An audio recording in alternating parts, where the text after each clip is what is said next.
10, 9, 8, 7, 6, 5, 4, 3, 2.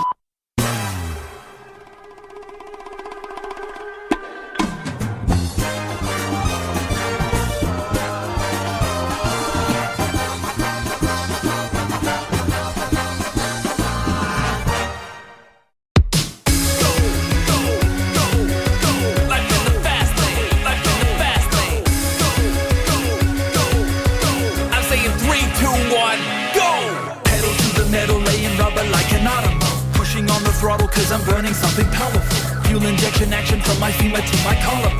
Gone in 60 seconds as I'm blasted through the danger zone. Double time and rhyming, stopping on a dime. When they wave the checkered flag, you know I'm clocking in my time.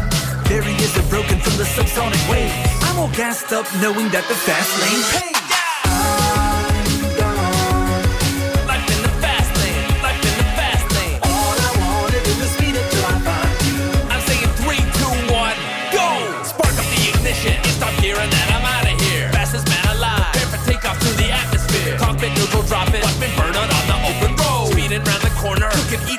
Too damn slow. Rock and roll ignition, rapping disposition. When I'm blasting supersonic on a fuel injected mission. Carbureted intake, fossil fueling with a turbo boost. Cross the finish line because I'm cranking more juice. Buckle up for safety cause you know about to blast off. Broken all the records, told you son you better back off. Speeding like a demon, must be dreaming that my ass off. Faster than the speed of sound.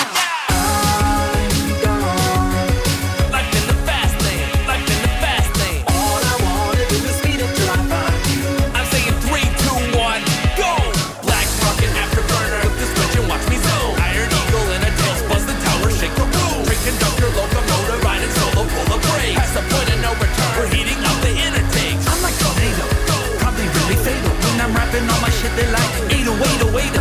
All the competition can get left in the past. Supercharger in your lane, cause I'm just so fast. Life in the fast lane, life in the fast lane. All I wanna do is speed up till I find you. I'm saying 3, 2, 1, go! I'm gone. Life in the fast lane, life in the fast lane. All I wanna do is speed up till I find you. 3, 2, 1, go! This is a lyrical competition. This isn't a rap game, man. This is the fast lane, son. Oh.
in the lists ahead. And hello, everyone, and welcome to the Tally Ho Show with me, Andy.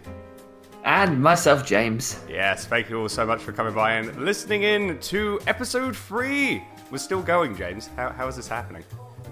I don't know how we've been taken off yet, but let's keep the ball rolling. We need to keep this going from now on. Yes, we'll keep going until we get kicked off or just something else happens. But yes, even in hell, I still be on this show. Yes, pretty much. But yes, thank you all of you for coming by and tuning into the show. And we're not alone. Yep. We've got a guest. In case you see on the stream. But if you're listening to this on the podcast via SoundCloud, welcome as well. Hopefully you're having a very good day, whatever day you're listening to this. We have the one and only Kevin Eva from Last Minute Continue on the stream. Hello. Woo! You are not alone, etc. Hi. That was a beautiful, beautiful singing there, sir. Yeah, we won't go any further than that. Anyway, yes, hello. Nice to be here. Maybe that's the way we should introduce all our shows, Andy, is by singing. The guest has to sing one bit from a very popular song.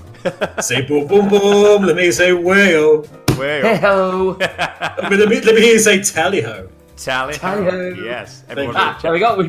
Got it. We have a new theme song, Andy. Perfect. Excellent. I will get that made right away. How are you, Mr. Kev? How are you today? All good?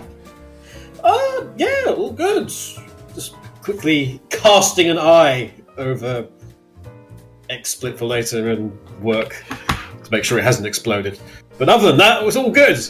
Good, awesome stuff. So yeah, as I say, we're going to be having Kevin from Last Minute Continue on. We're going to talk to him a little bit about himself and also about LMC as well. We'll then get straight on to doing some topics. We also have the Throne of Games, and we have some very good music to play for you as well. Before we begin, we're just going to have a quick little rundown in the chat room to see who is talking right now. So hello to Edge, who is breaking everything in my apartment again. Surprise, surprise. J10, we have Electric Boogaloo, Iron, Mr. Venato, we have Evil Hill Gaming, we have the Random Genius, Mr. Ian. Hello to you, sir. Hope you're well. And we also have Pikachu, who says, Andy, is it snowing on your side of the pond? It just started up here. We got a foot over last night. Yeah, it snowed. It snowed last night in Vancouver. I just want the summer now. Want you're Canadian. You must be used to the snow by now, though. Surely. I'm a West Coast Canadian. We don't get used to this. If I was in Yes, but Andy, you've had snow when you're in the UK. It was every February there'd be snow. You must be used to it. Well, no, but he was from Gosport. We got a good slush. That was about it. South Coast, true. South Coast boys. The seagulls casted it all the way overnight. Yes, Must have done, yeah. Pretty much.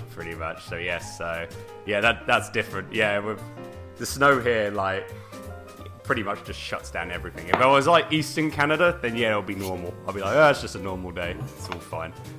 So crazy stuff. Anyway, yeah, so as I say, we're going to be doing some topics, going to be talking about Throne of Games. And but before we do that though, we're going to talk a little bit about Mr. Kev. So Kevin. Oh, must we? I mean, can we not talk about you guys instead? We covered that during the first 2 episodes. Your turn now. Oh, yep. Damn. Yep, your turn. Sorry, sir. So tell us a little bit about yourself and tell us a little bit about Last Minute Continue and how that came up. Okay, well, Last Minute Continue came about as a result of a very long time Sonic fan site called Sonic Rex, which for a time was the third biggest website in the world to do with Sonic. And there's a sprite gimmick on there and had a media depository that everyone liked, including Sega, bizarrely enough. And there came a very random point where they sort of gave up looking for their own stuff and started using the Shadow Depository on Sonic Rex as the main source to finding all their old media. And that goes for all branches of Sega as well. Kind of weird. So now it's gone. They're probably also strong. Anyway, so about 2012, I kind of folded up Sonic Rex and reconstituted it into Last Minute Continue, which was going to be a new freelance gaming site, and I was going to be doing stuff under that name for a travel and leisure magazine, actually. Oh. Which I don't talk about too much. Which was this? It's like a footballer was starting up, actually. Not a particularly well-known one, but he was Premier League, as I recall, or at one stage or another, or Championship or something. He was rich enough to have this magazine for this lifestyle thing and loyalty, whatever. And I was going to write for the website. That was the whole king bill.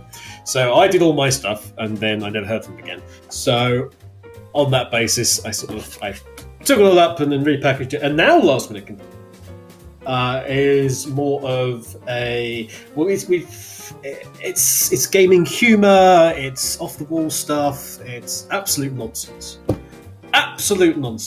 without fail. But it's mostly a gaming. It's mostly a website platform where I get to show off like the YouTube videos and stuff, things to do, and it's also a platform for my friends, and that does include Mr. Andy, who is known to collaborate occasionally. He is a well-known collaborator by the government. Yes. Well, that's very secret, though, Kevin. I think that's a good collaboration, though. Good collaborator. It's going to be put up against a wall. So there's... Yeah, that's it, really. In terms of what I do professionally, ironically, Sonic Rex was one of the keys to me having a career.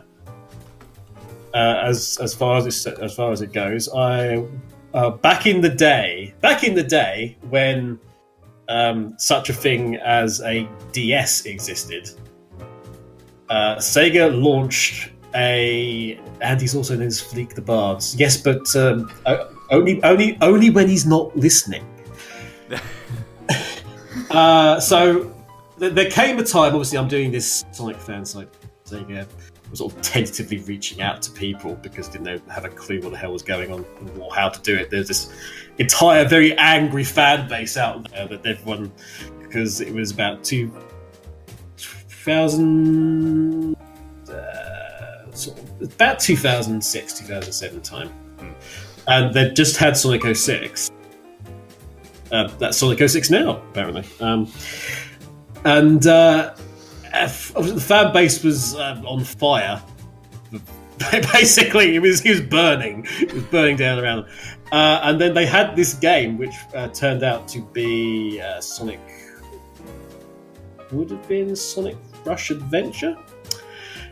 And they very cleverly managed to leak Marine the Raccoon.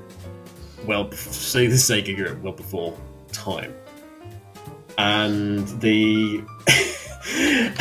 and they desperately wanted it to be taken down. And actually, the person who spotted it and responsible for posting this leak was Lewis Clark. Oh. Also known as Sonic Yoda. Also known from the then Sonic Yoda's website, which is now Sega driven. And the then community manager, Robbie Broad, who was part of a number of community managers that they had at Sega Europe at the time, this very fledgling community management team. He was like, oh shit, we need to get this going away. This needs to go. Really needs to go. Help, please. And he was talking at the time with myself and Sven Jocelyn, also known as Dreadmax of the Sonic Stadium. And I said I'd met Lewis and I was in contact with Lewis. I said, I'll speak to Lewis on your behalf and see if we can get that taken down. Because miraculously, no one else had seen this. And it was about 2 months before it was supposed to be announced that Marine was up there. And I basically acted as a go-between, and I got the thing taken down in exchange for a very nice exclusive interview at some point that Sega-driven Sonic Yoda had.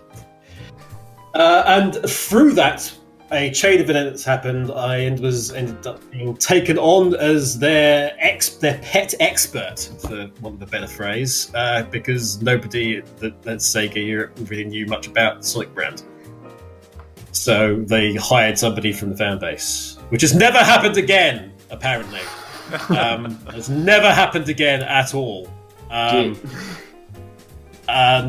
yeah, it was just a case of I sort of worked through there. I worked on the brand they had, which was known as Sonic City, which replaced Sonic Central, which was the American one.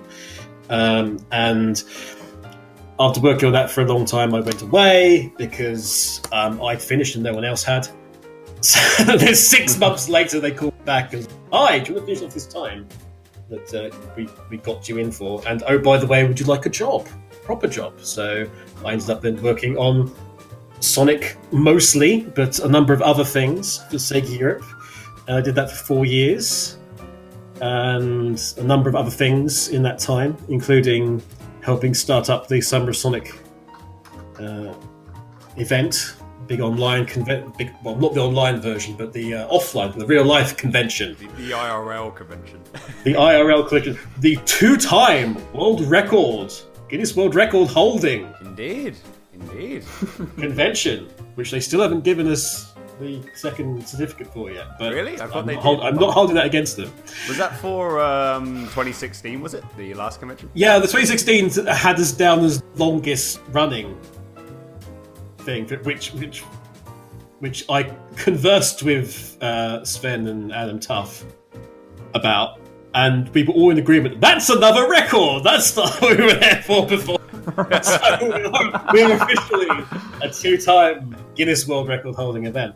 But yeah, so I went on from there, from Sega, after Generations, and if you didn't like the setup for Generations, that's kind of the level set up for Generations. It's my fault and your fault. Because wow. This is true. Because Sonic Generations was going to be a whole bunch of other levels that was going to be chosen by people internal to Sega, and most of the people internal to Sega knew Green Hill Zone. And that was it. That was the only Sonic that they knew. It was like, they work for the company, nothing about anything. And they were going to be surveying the staff about what the hell, about the history. So pick your favourite levels. And half these people, what's the Sonic Heroes? And I was like, oh, so I said that it should be the fans that did this, and I sort of went via the European Sonic management team, of which I was technically a part, and I went to Izuka via them and said, "This should be the fans doing this." And Izuka went, "I agree." To which I went, "Wow, really?" Because I was used to like 3.5 years of being, "How dare you be a fan of the?" So. And we surreptitiously polled the fans in just a general manner, and then they don't remember the Hermit Crabs from Sonic Heroes. They didn't remember Sonic Heroes at all, Random Genius. They didn't know what it was. The famous Hermit Crabs? Everyone knows that. Don't you, they get together every so often. Trust me, I had heard great things about their detective services, and it turns out they were all wrong. So, yeah, Start there. Yeah, so then it ended up with the fans picked the levels for Sonic Generations, and the Sonic team basically threw out like 87-90% of their plan. I mean, the two things that sort of realistically made it through were Green Hill Zone, funnily enough. Ironically, yeah. And the DLC pinball. Oh yes. The reason you got the DLC pinball was because Sonic Team really loved pinball, and they were going to be doing pinball as one of the main levels. They'd already started on it, so you had that. You had see a night where it was pinball. That was the only reason why you had that. There you go. There's an explanation. After that, it all went a bit weird with Sega. For a number of reasons, mostly political. Yay.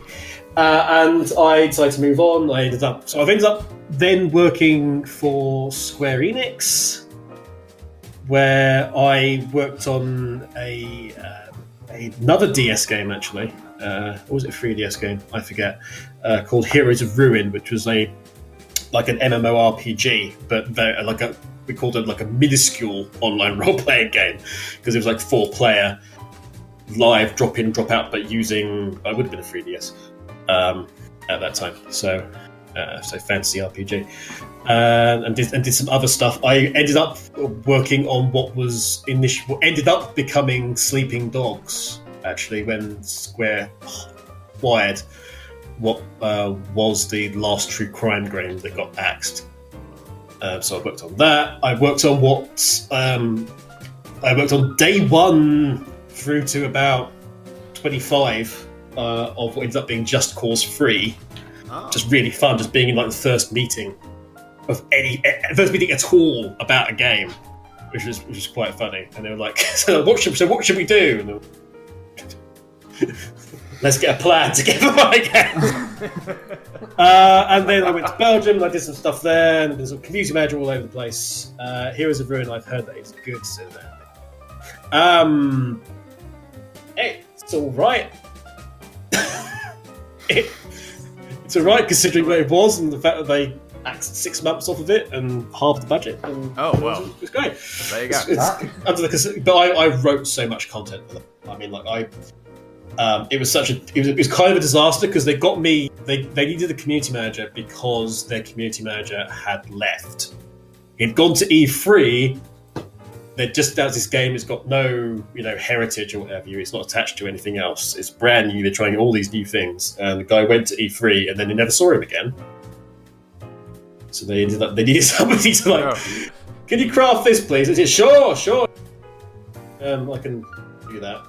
But they had this fantasy world, and my face was just, oh great, because like Kid in a Candy Store or something. I can write about all this stuff, all these characters and all these backgrounds and stuff.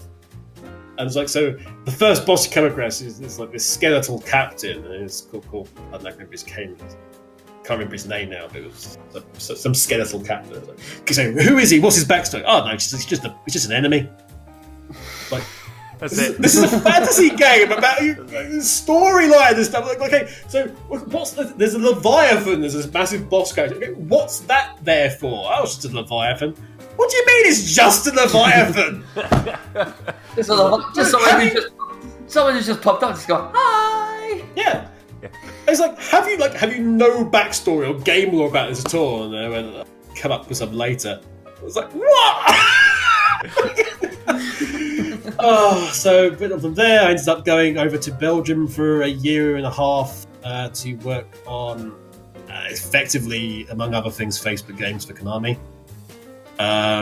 So Pro Evolution Soccer's Facebook game, which when it closes very quickly, and Konami people weren't allowed to work on it anymore. I ended up actually running the entire thing for the last month and a half, which was interesting. Because it was like, can you please get this game in a position where people won't hate us? By the way, we can't do anything else for you anymore. Bye. Like, oh, thanks, Konami. Please keep this running. By the way, we've taken all your resources. No, that was literally it. But luckily enough, I had a sort of a kill list. That was not meaning I'm going out to like do away with all the production. But I had like sort of unfortunate accidents. Yes, suffered. Yes. Yes, I guess all the Konami people must be. I'm not being paid by any Konami person at all. You know when you said that, you cut out as soon as you said all Konami people must be. Yeah, I'm good. That was Konami people must be. It's such. It's such an adjective. Yeah. People in the chat. Here's a little game for you. Add the blank. Konami people must be blank. We'll read out the best ones later on in the show. Well, we're playing Quiplash already. Yeah, we're playing Quiplash. There you go, Kev. Excellent. Put that in. All Konami employees must submit readily to blank. Yes. So P.S. Also Yu-Gi-Oh! Oh. The Yu-Gi-Oh! Mobile game, and you are talking to one of the few people who has actually voiced or been the character of Atem. Really? The Pharaoh, officially. I'll be damned. I did not know that. Because it was called it's Yu-Gi-Oh! Bam, and there was this character called Grand Bam, who was like the sort of admin of admins, as it were. But secretly, canonically, throughout all the various things, Grand Bam was actually the Pharaoh, and everything was done in style of Pharaoh. Right then. I all the Facebook messages suddenly had is all about playing children's card games and lots of Yu-Gi-Oh! Bridge stuff being thrown in there for fun. Of course. That's how you solve every single problem in that Yes. show with a children's game. With a children's card game. But yes, I was in the Facebook group and in the Facebook page and giving various answers as the Pharaoh. And nobody knew until the end of the game. And it was like, oh crap, really? Oh no. So that, I also worked on... oh god, other things I worked on. About like 100 games or something really stupid. Also Phoenix Wright when it came to mobile. Really? Yes! Thank you so much for that. You did Phoenix, right? What? Phoenix Wright on mobile when it went there. I was the help desk for that. for about 6 months, I was the help desk for like everybody English speaking on Phoenix Wright. It's amazing. Which was amusing. Which Phoenix Wright was that you did? Or was it was the trilogy. The trilogy one. Whatever the mobile one was, I forget. But it's... there's the trilogy. There's the investigation, Spirit of Justice, and the Pretty certain it was if it was based on time. If it was the first trilogy. Because I had to give answers relating to all 3 of the first games. So it would have been. Yeah, I remember that. But that was fun. I managed to complete them straight. I was so happy when they got down to the. I loved playing them on the DS, but I never got a chance to bring them on. So thank you so much for that. You've basically made me waste at least a couple of hours of my life, and I thank you. That's okay. It is quite amusing because there was this massive. All these sort of things get this massive, like QA Bible. It's like if they ask you about X, it means they need to do this. If they ask you about Y, it's broken and we can't fix it. Make something up. What is the best answer for that, though? You must. I could have so much fun with this. You see, maybe a monkey. I'd given a number of. I was asked a number of things about ladders and step ladders and things. Yeah, I remember that one. And things that they got appropriate answers for. Let's just say that. Wow. Okay. But, after all that, and to date, I am now working on VR Focus, which is it's the UK's and one of the biggest specialist immersive technology specialist websites in the world. So we talk about virtual reality and augmented reality and mixed reality and other things reality. And I'm not community manager of that, but I used to be. I'm now digital content manager, which basically means I'm the glue that keeps together and I clean up everyone else's mess. I'm basically an online janitor. But one to the better. Surely, so does that mean they get clean up in aisle 5? Clean up on Article 2. You know, I make people sound very smart when they need to. Not that those people aren't smart at all, because they're actually very intelligent people, and we do a lot of in-depth stuff. I recommend going there every day.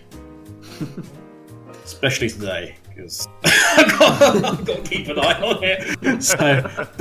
But it covers all avenues of virtual reality, not just video games, although that is covered obviously, but also its use in the things like the health industry and education, and design, architecture, and other creative mediums like art and history.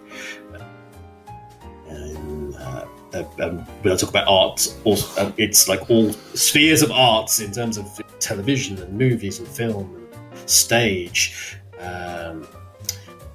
short documentaries, and sculpture and painting. It's absolutely everything. And also KFC training promo scary game. Oh God, yeah. I remember reading that article on VR Focus. that. By the way, guys, I have posted VR Focus in the chat, so go check it out. Go check it out. It's a Yeah. really cool website. Has Also go check out that KFC, because I think I wrote that article, didn't I? I don't write that many, mainly because it's technically not my job to do so. Yes, KFC have created a new VR escape room for employees, and we're now absolutely terrified. Yes. It's very like, oh, it looks happy and jolly, and then all of a sudden it's like, oh, wait a minute, never mind. Is it gonna delete the thing if I post a link? Nope. We'll be all fine. Right, we'll go. Okay, there we go. Go and see that. It's absolutely terrifying. Oh, Jesus Christ. Yeah. I've just clicked on there, opened it up, and what I get to see is Colonel Sanders looking at me, probably with his eyes going, why aren't you at KFC? Why aren't you buying my chicken? What must I do? It's finger looking good. It's the Colonel here. It's the Colonel here. It's the Colonel here. The Colonel is everywhere. How the hell have we made Colonel Sanders sound like an absolute villain? Oh, they kind of do in that. They really They do. kind of do. It's creepy as hell. It's just like, what on earth do they do? This must be what chickens have nightmares about. Every single day. A man with a white beard and a freaking white coat. And also a phone. Yes. Yeah, that'll be mine. No, that's not actually my phone. That's Well. It's the Colonel here. I hear you. I hear you've been talking about me. I'm like, oh god. the Colonel. Yes, I do see I do see you, and the chickens do have nightmares against me. Yeah. It's like, sorry, Colonel, I didn't mean to call you. No, I love your popcorn chicken. It's great. I'm the part of the Colonel's Club. I'm part of the Colonel's Club. Is that a fact? Random, But yeah, that sums up me. Not the KFC and the evil Colonel thing. But that brings me up to date anyway in terms of what I do. And I've been VR focused now since 2014, end of, so roughly. So it's been a long time. I'm the second longest serving person. Oh wow. It's been a while. No, that's awesome stuff. So yeah, guys, as I say, be sure to check out VR Focus, and also be sure to check out Last Minute Continue as well. Check out the website. We'll try and grab a link to that when we have our music break. Be sure to check it out. Go on their YouTube channel, Twitch page, Facebook, Twitter. Just check out all their content. Lots of fun and games stuff if you like long plays and general nonsense stuff for a break or a lunchtime in the background. If you enjoy general nonsense stuff, do you even know what the show's about?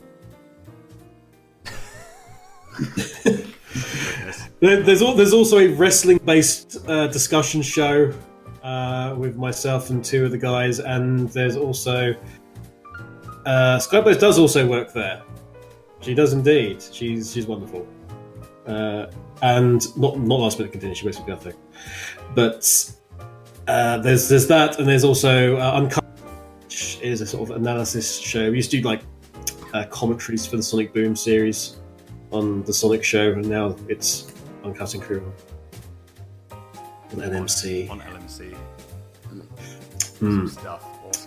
But yeah, guys, as I say, be sure to check that out. As I say, Last Minute Continue. Thank you very much for telling us quite a bit about yourself, Kev. That was really awesome. Very, very insightful. Knowing that you've worked on many things, that is awesome. Indeed. We'll come back to LMC later, but present for Mr. Andy. Yes, yeah. Also, yeah, so Kevin LMC is going to be doing a live stream as well.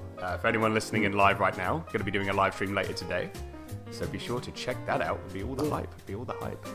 No, but there's a special present just for you. What? For me? Or for Yes. But you'll have to find out what that is. Well, James. But you'll find that out after the music. Okay, sounds good. What we'll do is we'll jump straight into the topic. We'll probably we'll go for that, and then we'll have a music break. So shall we just go on? Shall we just get on and do this? Let's rock. Yeah, get on and do this. I talk far too long. Let's get on with it. No worries. So first topic is going to be sports games throughout the years. So we have our like major sports. You got football/soccer for people living in North America. You got ice hockey. It's football. Yes, that is true. It is football. Even though people say it's soccer, it's like no, it's football. Get it right. We created it. We call it football. It's football. Indeed. So you got that. You got ice hockey. You got American football. You've got cricket. You've got rugby. You've got lacrosse. You've got racing games. All that stuff. Racing sports. Formula One, NASCAR, and seeing them being transferred onto a console to be able to play like your own fantasy, so to say. So like me, for example, playing FIFA and getting Portsmouth to win the Premier League. It's a dream. It probably won't bloody happen, but I would love to see it happen. But seeing it on your video on a game is great. So yeah, just talk about like sports video games throughout the years. Like what are your great memories playing sports games, and what's your favorite sports genre, like game in general, and let's just talk about sports in video games. So I'm gonna pass the floor over to Mr. James. What's your fondest memories on playing sports on video games?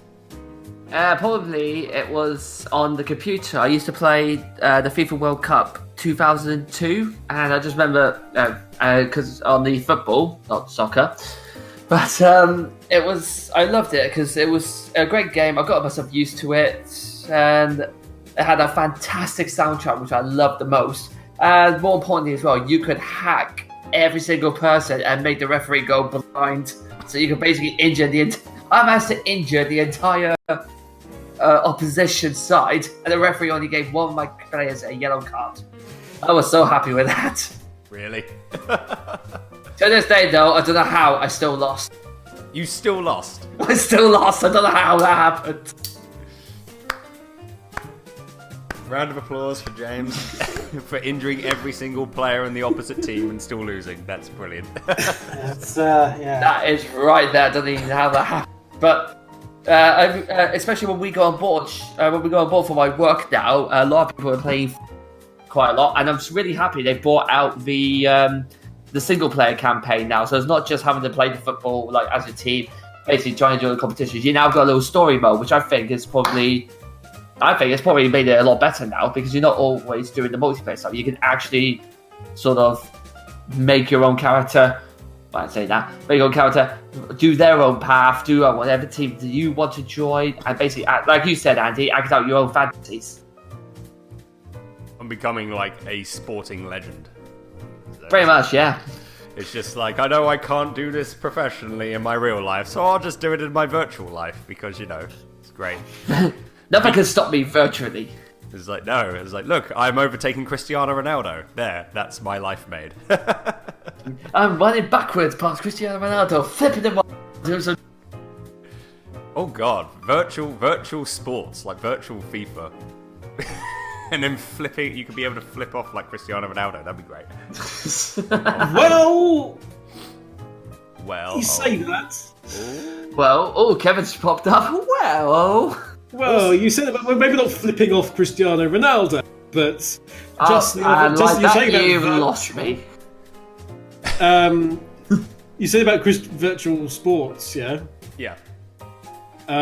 Just the other day, Cherry Pop Games, who are the people behind Sports Bar VR, the crazy VR game where you can just basically do anything you like in a bar representation. Oh yes, I know that. Cool. Yeah. Those guys are making a football-based game called VRFC, Virtual Reality Football Club, which will be an online game where you can properly play football. No way. Yeah, 8 players. Well, they've got some funky new tracking stuff, but they are actually doing that. The dangerous well. Yes! Well! Well, it's an interruption. And yeah, it's called, looks like it's called VRFC. It's only just been announced. But 8 players, online, connectivity, so worldwide. It's got a worldwide launch of end of this month for PC and PlayStation 4, so PlayStation VR, HTC Vive, and Oculus Rift. And Virtual Reality F Club. No, just no football club. There's... That's a different game entirely. Which we won't go into. That's a different game entirely. And if that's just personal enjoyed. That's what I just enjoyed personally. Yeah, but it's funny because it was literally announced. It's funny you saying that, and it's proper games of football.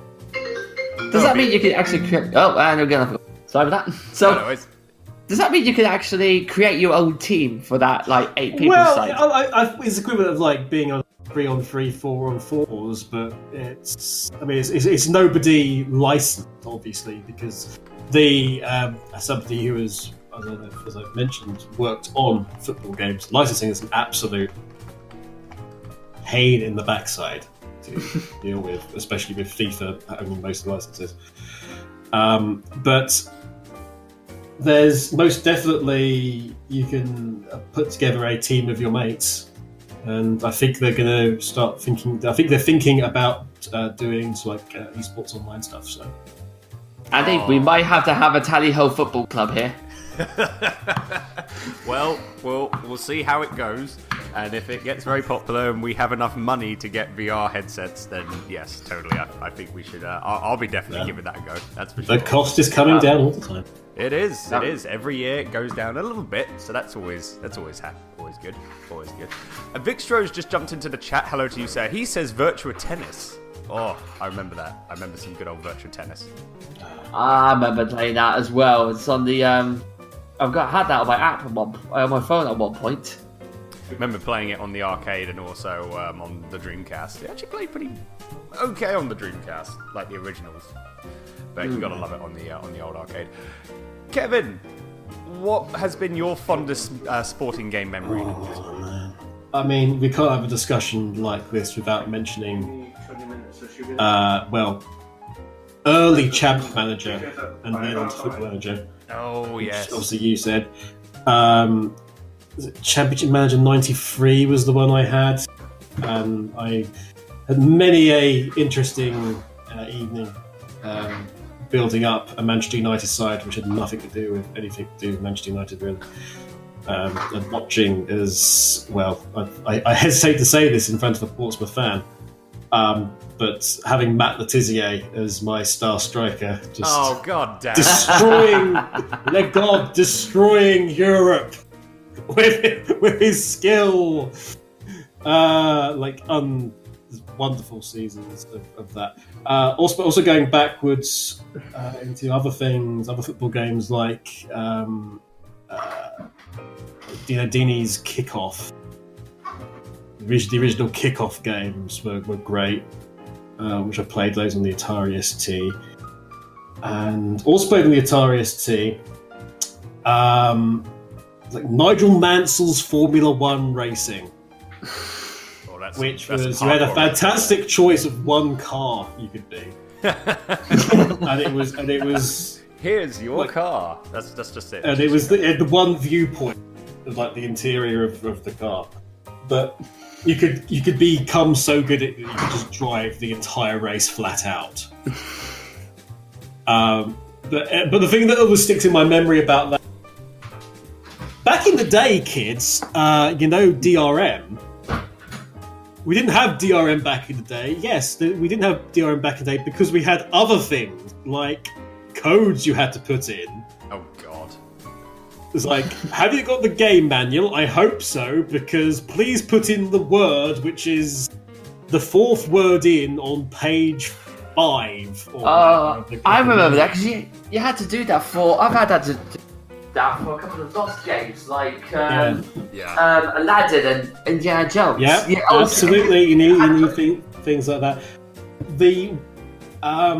Nigel Mansell sticks in my memory because it had this like pinwheel thing, where it had a number of like cut out holes in it, and you sort of move the wheel around, and you had like there was a racing driver's helmet which came up on the screen, and you had to like you had to match up the various parts of the racing helmet to it gave you the code in various places. Oh my gosh! It was both ridiculous and wonderful at the same time that somebody like I can't remember who it was, Bullfrog or somebody crafted this wheel that you literally physically move around. It's probably here actually. I wish I could. Yes, the glory days. So I can take a photo of it and you can show it on the screen. Oh my god! Please do. That was one that always sticks to memory, and any of the various ones of that. I mean, technically, any sort of racing game like that. Need for Speed Underground and Underground 2, the original Underground. I remember playing Need for Speed in Underground. the storm. Yeah.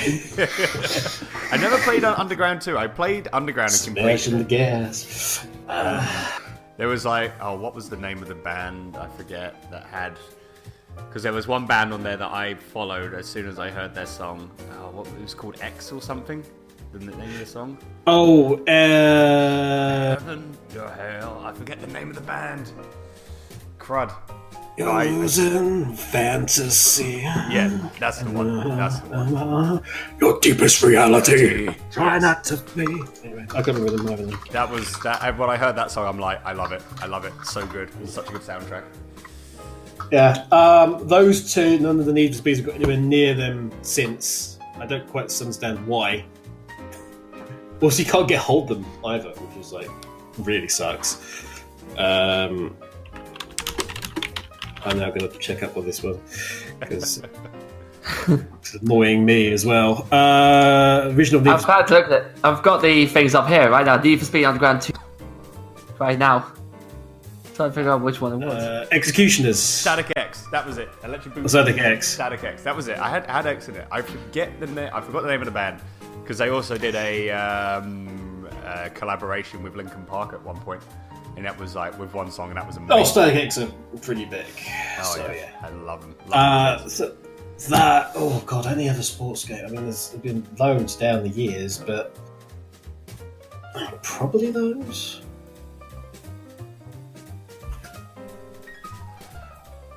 Rip Wayne Static. Yeah, I know. Of course, that's what Electric Boogaloo says. Rip Wayne Static. And Electric also says Need for Speed Underground 2 is great. I mean, I think that's like open world, isn't it? It's an open world game, if I recall. I remember seeing it. I think it was the first open world game that he used. Underground 2 was that? You talking about? Yeah. Yeah, it was decidedly more. I like the fact that it did follow the actual storyline and reset you in a decent way. Gave you good cause. But yeah, that was more driving around to get from place to place. Yeah. And Random Genius is going back to Lion King. Flashback to the Lion King DOS game there. It's like, oh god. Oh, I love that game so much. Goodness gracious me. Just looking at the rest of the chat. Electric says I should make Sega Sports Tennis 2K2 my next Dreamcast purchase. Maybe. And then some people have been... Electric said Virtual Reality Finance Club. For FC. That'd be great. It'd be a great game. Get Virtual Tennis free if you've got a 360 or PS3. I do. It is by far the best. What they did after that it's killed the brand. So they made a game after that and they killed it stone dead. So that's worked out quite well. And then didn't they make another game or something after that? They tried to. They tried. And it's pretty much a case of like when they did it was like, stop, it's already dead. Yeah, pretty much. EA launched one as well. EA decided to we're going to try and muscle in on the licenses and stuff because EA. And they basically, it also killed itself. It was like, we're going to take you down, bring you with. Yeah. Tennis games are pretty much killed with that. So that's worked out wonderfully for everybody. I think the only major sports games that are available now is FIFA, NHL, and NFL. Yeah, Madden. And they're all EA. Yeah. I mean, you've got Pro Evolution Soccer, which I believe is still going strong. But I wasn't really a fan Yes, of it PES. is. I wasn't really a fan of PES. Yeah, it lost. By their own admission, it lost its way. Yeah. And they've been doing their best to get things back. It's a slow process, and they keep sort of fixing one thing per thing. And yes, indeed, WWE games as well. Yes. Um, Oh, yeah, WWE. Well, it was also, as far as well as PES sort of had the opportunity to have the for the unlike FIFA, who had to call it like a European Cup sort of thing. But from what I've heard, PES is now losing that, and FIFA trying to EA are trying to jump on the bandwagon to try and get this, so they can have all of it. Yeah, FIFA pretty. It was a case where this also affected Madden, because Madden have always had the thing of we want the license, but we don't want it to be exclusive because everyone should kind of have the ability to have it. Yeah. And then there was, because there's a difference between a management game and a simulation game in terms of a license. And then FIFA, on a couple of the clubs, tried to sort of sew it up that it would be the management game as well. And I think this affected one of the foot managers down the years. But I think they've kind of given up because everyone got cross with them. But the big thing in terms of license was when Borussia Dortmund won the Champions League.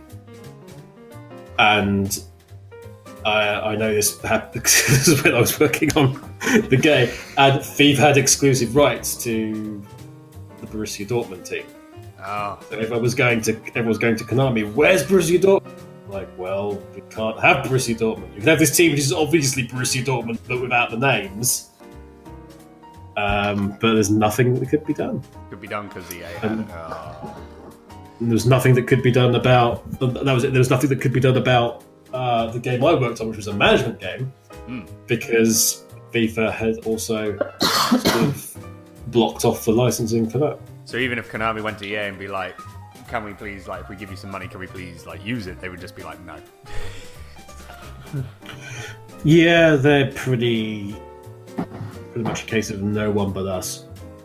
But WWE games, not so much the WWE line of games, the annual games. I always liked. What was the one on the GameCube? Oh, Day of Reckoning? Day of Reckoning and Day of Reckoning 2. Yes. Which are great. Again, storyline games that actually followed each other. Yes. Properly. Those are really good. I need to stream those one day. They're really good. I do love Day of Reckoning, and I love the fact that you can pick between Raw. I went to Raw, and it was like where you find out. Spoiler alert! If no one's played the game, pause the spoiler alert from 2002. Spoiler! Mute the stream or skip it to 30 seconds because we're going to talk a little bit about the story. Spoiler alert for the duration of your firstborn's life. Yes. I picked Raw, and it was a case of like you jump into Raw, and then all of a sudden the GM comes in and goes, Triple H, you're gonna have to bring him and like get him into the big leagues, and then you're just part of Evolution. And what I did was I actually made it like, okay, I'm gonna be a part of Evolution. I had my theme song and everything. I changed it to the Evolution theme and video because it was like, well, we're gonna be part of Evolution. And then like when you then attack, like they backstab you and stuff, I'm like, okay, put it back to. So I actually made it like I made it actually like, okay, I'm gonna be part of like the story. So I did like tweaks when I was part of the team, and then tweaks again when I didn't. So that was like it worked really well. I never played Day of Reckoning 2 though. That's one game I really want to get, but I never got the chance to play. Oh yeah, definitely get the chance. A game you shouldn't get though, on that series, well, not in that series, but WrestleMania 19. Now I played WrestleMania 18. And that was okay. X8, yeah. Yeah. X8's good. WrestleMania 19, it would be impolite to describe it accurately. Is what I'm gonna say. It was terrible, and it was like it was written by somebody who's currently writing the WWE product. It really made no sense. Oh god. It was like, would you like to fight Vince McMahon on using the Undertaker in the middle of a building site because he's screwed you over? And this makes no sense whatsoever. What the heck am I doing here? Like, throw the cement mixer. I wanted to play wrestling. What's this? It's like It's got to do with anything. It's like, what the hell is this? Just get me in the goddamn match. Something other than wrestling. That was a part of the deal. Exactly. That wasn't part of the deal, McMahon. That wasn't part. And then McMahon's just laughing in the background. Do what I want because I'm Vince McMahon. Anyone else got any idea regarding like sports games? I'm just like looking at the chat right now quickly, because I've got a few games that I really want to talk about, especially one football game. Let's say people talk about WWE Evil Hill Gaming going, Triple H isn't exactly one to be trusted when it comes to factions with the click. Yeah, pretty much. Triple H is in a faction, then you're pretty much screwed. And Strata is chatting right now and sent me just some messages. He's like, you know me, love me some FIFA. Playing World Cup 2010 was fun. Did a World Cup with England, got to the final, and due to injuries had a weird midfield. Free of Beckham, Ferdinand, and I believe Hargreaves. Did you win though? That's the question. Did you get England to win the World Cup, or was it just like true England fashion? We just flunk and fail. He also says, no, that's not. That can't be it. True flunk and fail. We would have gone out. Well, we would have been out the first, like in the table stages. That's true fashion. He also says, FIFA Street 2012 was pretty fun. Also, WWE SmackDown vs. Raw series was a blast, especially when playing online matches against friends.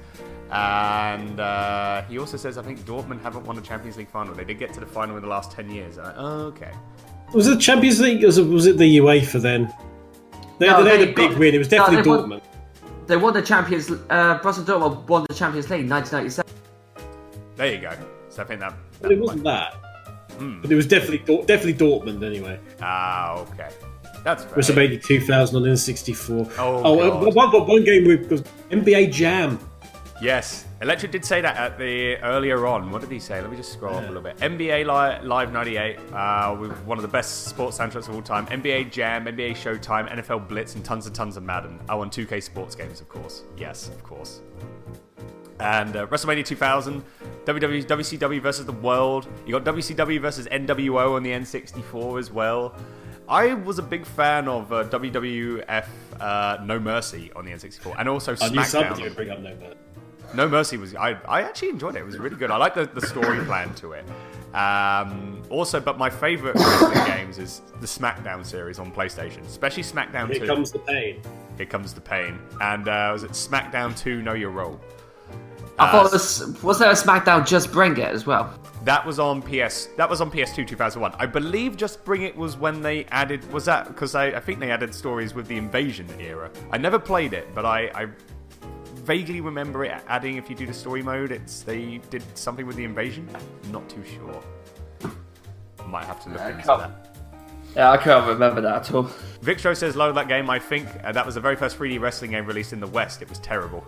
WCW versus NWO Revenge on the N64. That was it. Was my favourite. Although WrestleMania 2000 and No Mercy were technically better. Yes. No, like WCW games, they were good, but WWE was so much better, I have to admit. And the one game I want to talk, because I've played a lot like Football Manager. I do love sports simulating games. Football Manager. I remember quickly just saying before, and then we'll go on a music break. When I started, was it 2012? I played 2012, and I was unemployed, and I was waiting for a team to pick me. I was thinking, I'm going to get a non-league team. All of a sudden, South Korea national team wants me. I'm like, okay. I've just started. You want me as an international manager? Like, yeah, we'll have you. Like, okay, fine. And who was it I played? Was it, I forget which European team, but we thrashed them 8-0, which was shockingly enough. The first game we lost very badly, and the second game we won, and it was against a pretty decent European side, and I'm like, wow, that's shocking. So it's The like, hell? I know. But the one game I actually enjoyed the most was Red Card. I don't know if you've heard of that game at all. It was on GameCube and PS2, I believe Xbox, and it was like an international. It's like the World Cup, so to say, but it was the football players had powers. So it's like if you increase the energy bar enough, if you press some buttons, you get to do like a big dash. And when you're running, if a player tries to attack you and you're on that dash, they just like fly to the other side of the stadium because it's like so powerful. And you can tackle like the referee, you can tackle other players, and you can do like a powerful shot and stuff. It's like crazy game, and you can change like the referee's sight, so you can make him like he's absolutely crap, so anything that goes, and he won't blow the whistle, or you can make him like, you know, very precise. So if you do like if you just nudge a player, he'll stop you and red card you. It's like, what the hell? And you get to create your own team. That was the other thing as well with FIFA games. Before it went next gen, with FIFA 07, you can make your own football team, which I really, really liked. And I know that there was I think, what was it? Which simulating game was it? I forget, it was on the PS2, but you could do that as well. But it was really fun to do it on FIFA. And then as soon as it went, because on like PS2, when all the other FIFA games was still on like normal generation, like PS2 era, you could still create your team, but if you went to next gen, they got rid of it for good. And I was like, why did you get rid of that? That was so great. You get to create your own players, your own team. But I think now they do that with Ultimate Team, so it's like, it's kind of the same, but I just prefer it when you can like start off in like League 2 and then work your way to the top to be in like, you know, go to the Premier League. So that was some fun memories, playing the old FIFA. Which is very, very good. Okay, yeah, so I think we've... and Strada says, yes, I did, and against Germany too. Oh, you beat the Germans. Okay, that's good. So that's always the main thing. If England beats Germany, then happy as a clam. And just quickly, Victor says, oh no, Here Comes the Pain was better overall. I still remember that the hardcore matches were limited to 15 minutes. Shut Your Mouth had up to 30-minute matches. The one thing it held over the sequel. Oh, okay. Interesting. And then here's something Electra says nobody has heard of. Power Play Sports Trivia on PS1. Nope, never heard of that. Never heard of that game. Nope, never heard of it. You know, well, one of the games is the Granddaddies. We've not mentioned is, of course, Track and Field. Yes, that is true. Like Track and Field, and also the Olympic Games as well. Oh, I worked on those. I remember Beijing 2008, where you had to freaking like use the stick in order to run, and you burn your palm. Those are some great. I remember that. Yeah. Yeah, that's worked on that game. I love how you're just like, yeah, I did. Yeah, sorry. Yeah, my bad. Sorry for that. I have the scars to prove it, but they're fond scars. They're like, you know, it was painful, but it was worth it to get that gold medal. Did I ever tell you how I got the scars? I want to know how I got these playing Beijing 2008. Yeah. God damn. Oh, jeez. Anyway, I think now it's time. I think we should go straight on and play some music. So we'll get that on. And yeah, guys, I'll say I hope you enjoyed that little talk about the sports games. We're going to go do the throne of games in just a little bit, and then we'll play more music, and then we'll do our second topic. So we have our first song up and ready to go. So we're going to have songs from me, then after songs from James, and then songs from Kev. So to kick things off right now, and as I say, you're listening to the Tally Ho Show with me, Andy. And me, James. And we have Mr. Kevin Eva from Last Minute to Continue. And to kick things off right now, it's going to be from Persona 4. Just get that ready. Yep. From Persona 4, this is Your Affection.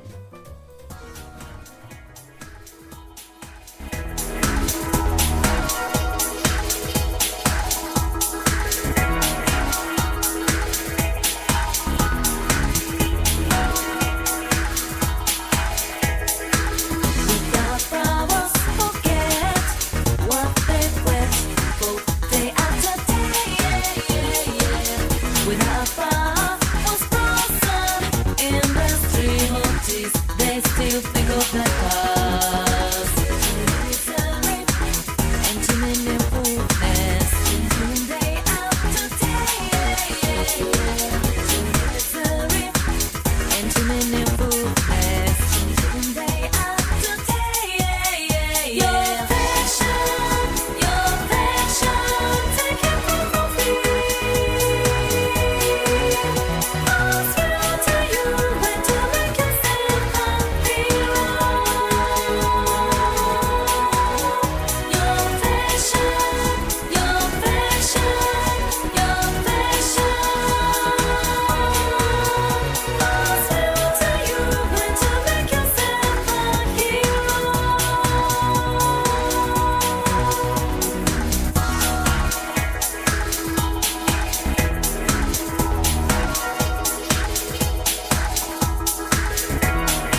I am thou.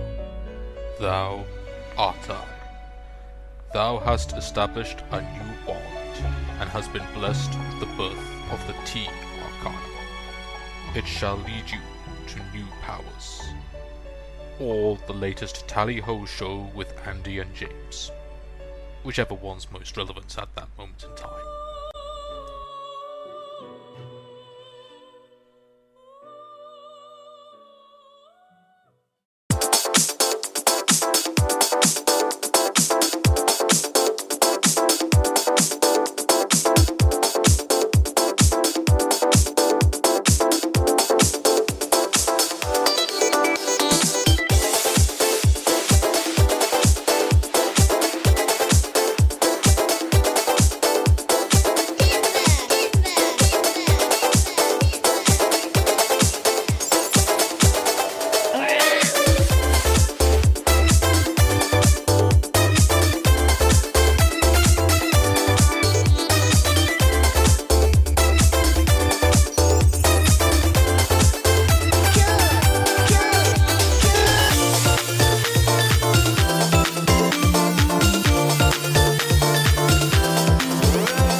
And so, the journey continues. Step forth, brave warrior, for you must fight to take the ultimate title this universe has ever known.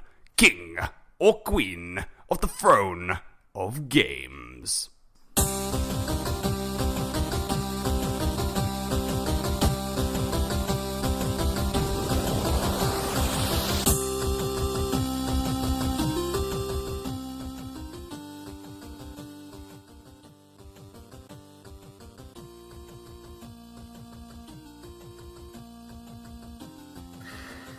Hello and welcome back to the Tally Ho Show. So, what Disco, Darkmoon, Caverns, we had Benjamin Biggs' Diddy Kong Racing, Bootleg Circuit, 05 Interstellar, and finally Persona for Your Affection.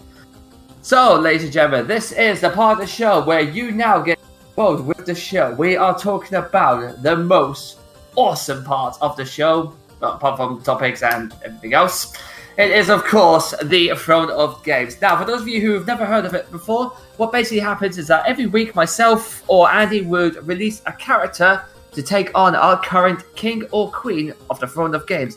And after that, it'll be up to you guys to decide who gets to sit on that fantastic throne. However, because we have a new person today, Kev is actually going to be giving us the character for today. So, Mr. Kevin, the floor is now yours. How about you tell us who is now the new challenger? Throne of Games. The hedgehog's been sitting on the throne for far too long. So, if you can't take the hedgehog down, let's send a Sonic Team character to take down the other Sonic Team character. The character choice for this week on the Throne of Games is Knight. Knights. Oh, okay. So, Kev, tell us a little bit about Knights and also like its pros and cons about the character as well. Okay. So, strangely, Knights is like the opposite side of the coin when it comes... opposite side of the same coin when it comes to Sonic Team.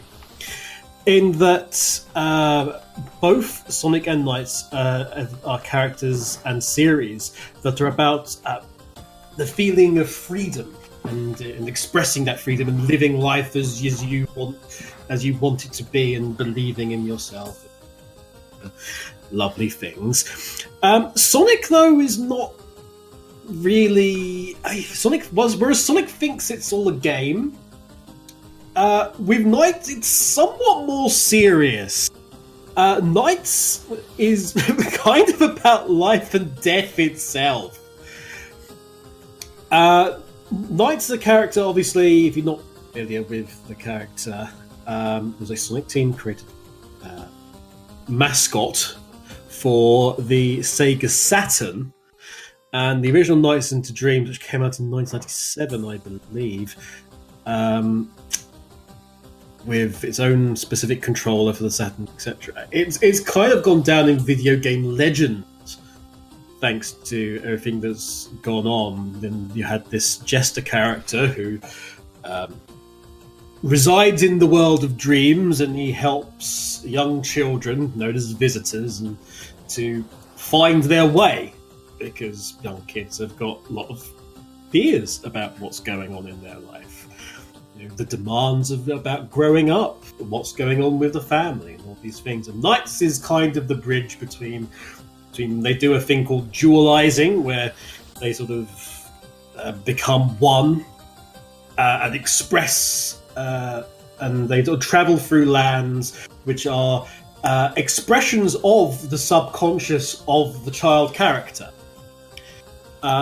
Knights was well ahead of its time in terms of commentary on things. Knights was progressive before progressive was a thing.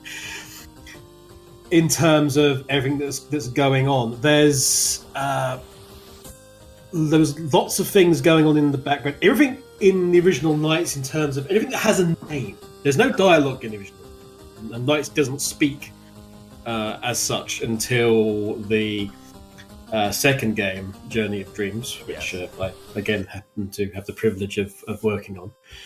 And one of the things that is correct, because the creators are the creators of Sonic.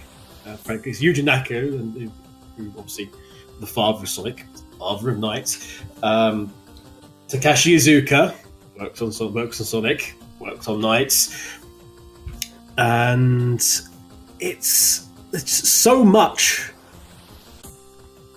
came out of Knights and went into other things as well. But so going back to say the character is an incredibly interesting one from a point of view of what it is, because Knights is this jester character who's kind of a smart mouth and a bit sassy. Yeah. But that's because Knights isn't a good guy. In fact, Knights isn't. In fact, Knights is born out of. Knights is a creation of the bad guys, and Knights' role kind of just happens to align with the. Knights isn't particularly on the side of good necessarily, but the whole point of the game is trying to, from Knights' point of view, is the Nightmare trying to reclaim Knights as one of its denizens, and Knights going, no thanks, that's not what I actually want to do with my life. So from that side, it's like I say, it's quite impressive. Everything about the game is influenced on all sorts of psychological stuff. Like I say, the levels are related to the actual thought processes of the children. That is why they've got various like subtitles. So Spring Valley in the original Knights is called The Ideal, and that's because it's based on the ideal representation of parenthood that the child thinks should be, and that's what all the land and going around is about. Knights is can change. Knights is wonderful. Can change into multiple things thanks to Persona Mask, an idea that was expanded upon very greatly in the second game. Knights has only had 2.5 games technically. So yes, that is a bit of an issue going into what you've got against Sonic, with 8 million games across 2,500 platforms.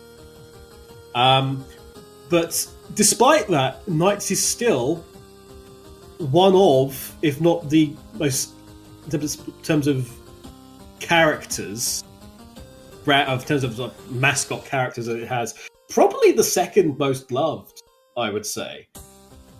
Easily one of the most recognisable. Certainly one of the most, like I say, loved from a historical sense. And it's not been very successful in terms of the series, that is true. But that is true for any other franchise. Any character franchise that isn't. It also, the second game wasn't as good as the first either.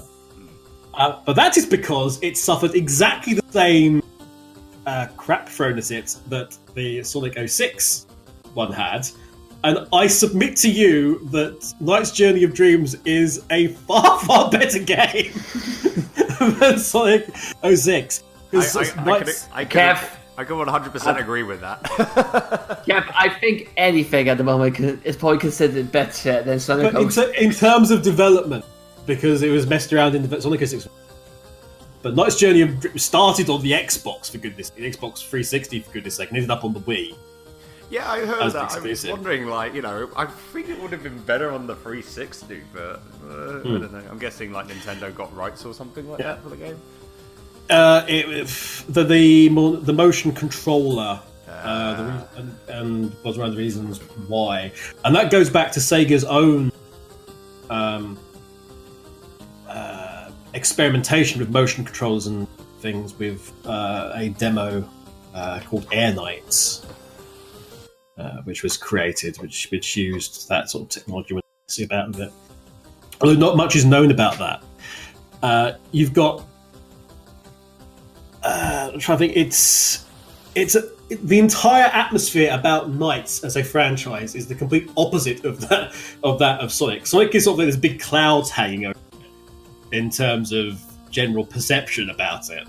And there's old Sonic, and there's Sonic Butt. Whereas Knights, everyone remembers Knights very fondly. Still, all the problems with Sonic not having like a game for a year, and all the fuss with the fan base. Hello, the other Knights fan base, which is one of the nicest fan bases you'd ever want to meet. Honest to goodness, they had to wait over a decade for their sequel, and did so patiently and with love. There's all sorts going on with this. There's some very heavy topics, Knights as a character and as franchise. All the works. It's actually. Oh, what's their names? Oh yes, it was in the Knights series. It was influenced by sleeping and dreams, but also the theories of Carl Jung and Sigmund Freud. It's so pretty heavy stuff. So Clarice and Elliot, who are the characters in the boy and the girl in the main one, they're actually the representation of the animus and the anima. Oh, okay. Which is a Jung thing, which is the unconscious gender.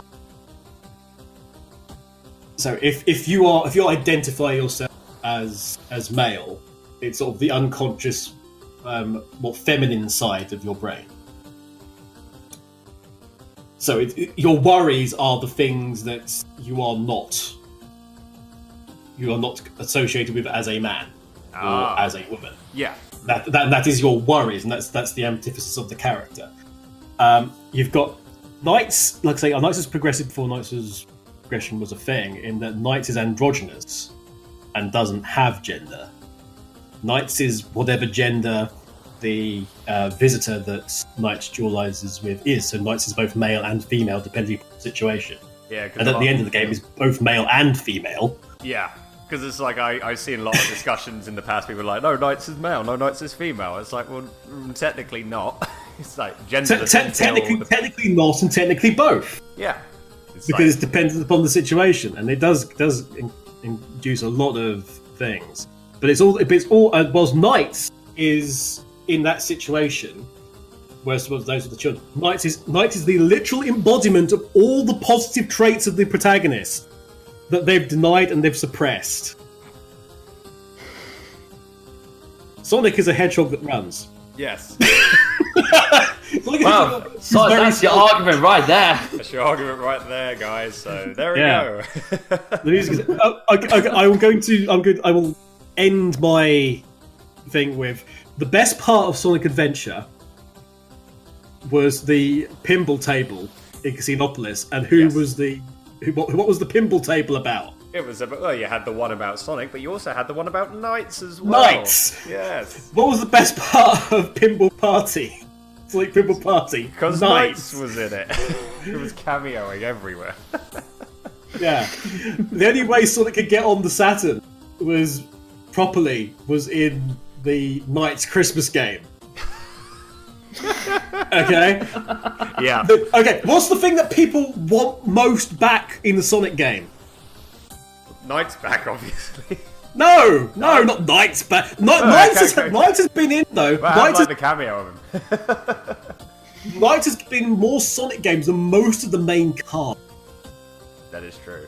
As a playable character.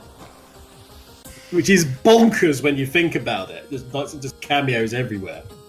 But the thing that people want most back from the Sonic games is the Chow Garden system. Yes, that's true. And that comes from the Knightopians in Knights in Dreams and the A-Life system, which then begat the Chow Garden. Okay, so like I say, it'll meet up with two things. Number one is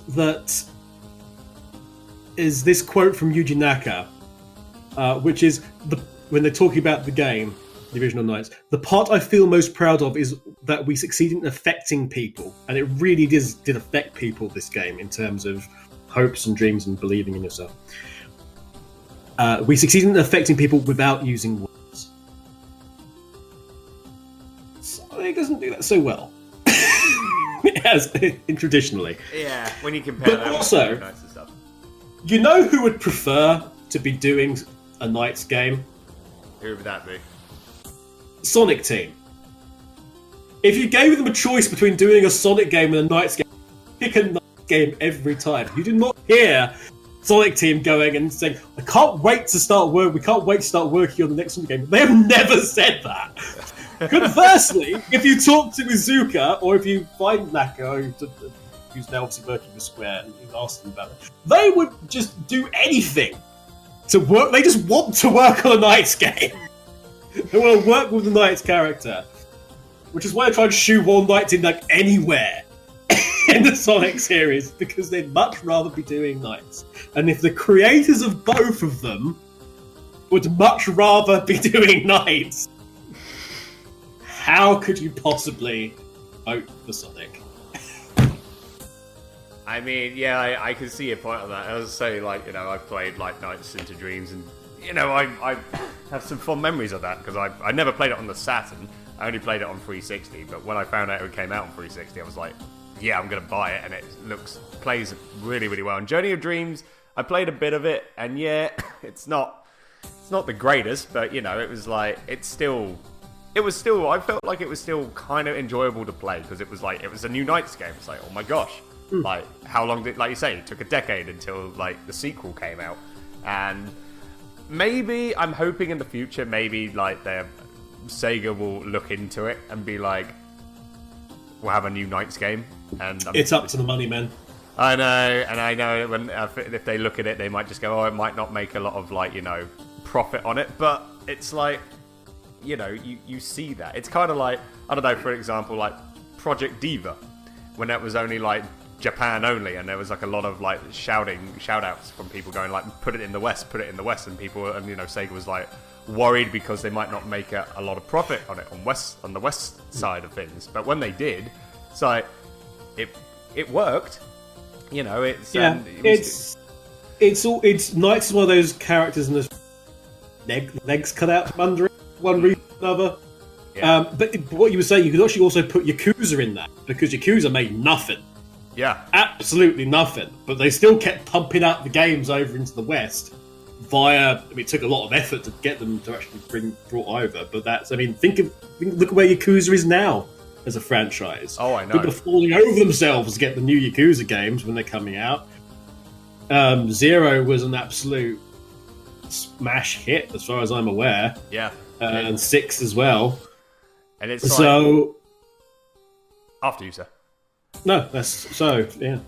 No, I was just going to say, like, because as you say, yeah, Yakuza came out, like, on the PlayStation 2 and then going out, and they say it didn't go very well when they were making the games, and then I think Japan was thinking, like, we're not going to put it out in the West because they're not making a lot of money on it, and then people were, like, in uproar about it, like, no, we want it, and then they're like, okay, we'll try, and then, yeah, look what happens. So it's like, you could probably do that with Knights. I mean, it's like, again, it's a risk, but... sometimes in life you got to take those, chances. It's a game. It's much like Sonic is a game with a competitive nature. You can perfect Knights. You can be perfect at Knights. You can get there is a maximum score you can get if you get all the orbs and do it in all A ranks or whatever it is.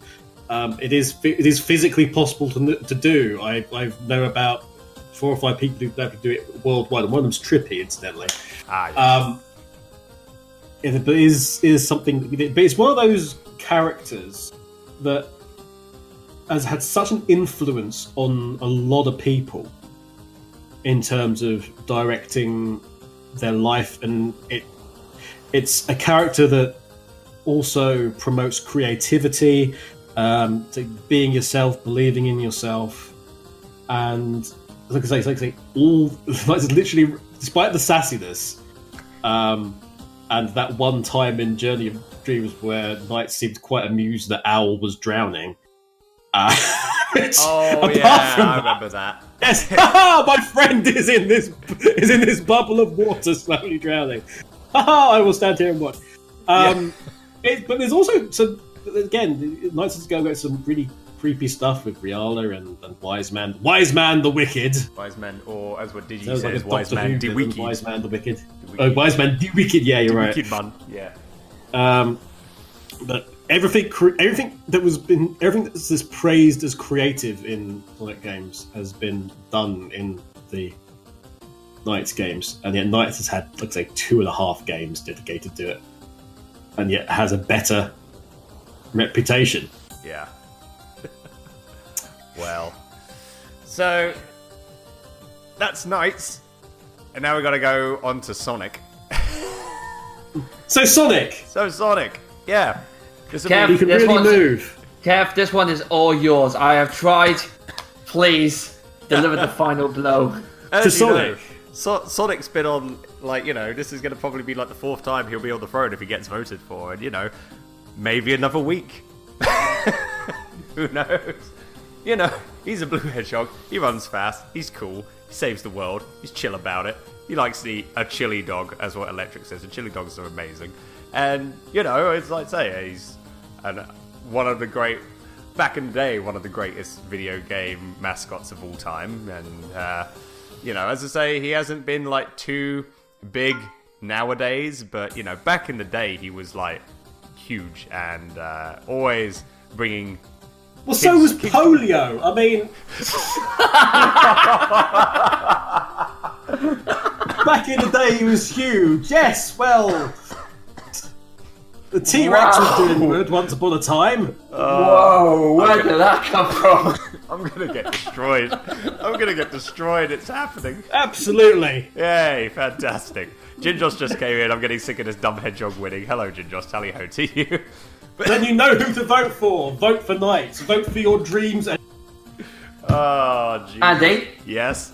I'm feeling very good about my chances tonight. Goodness gracious.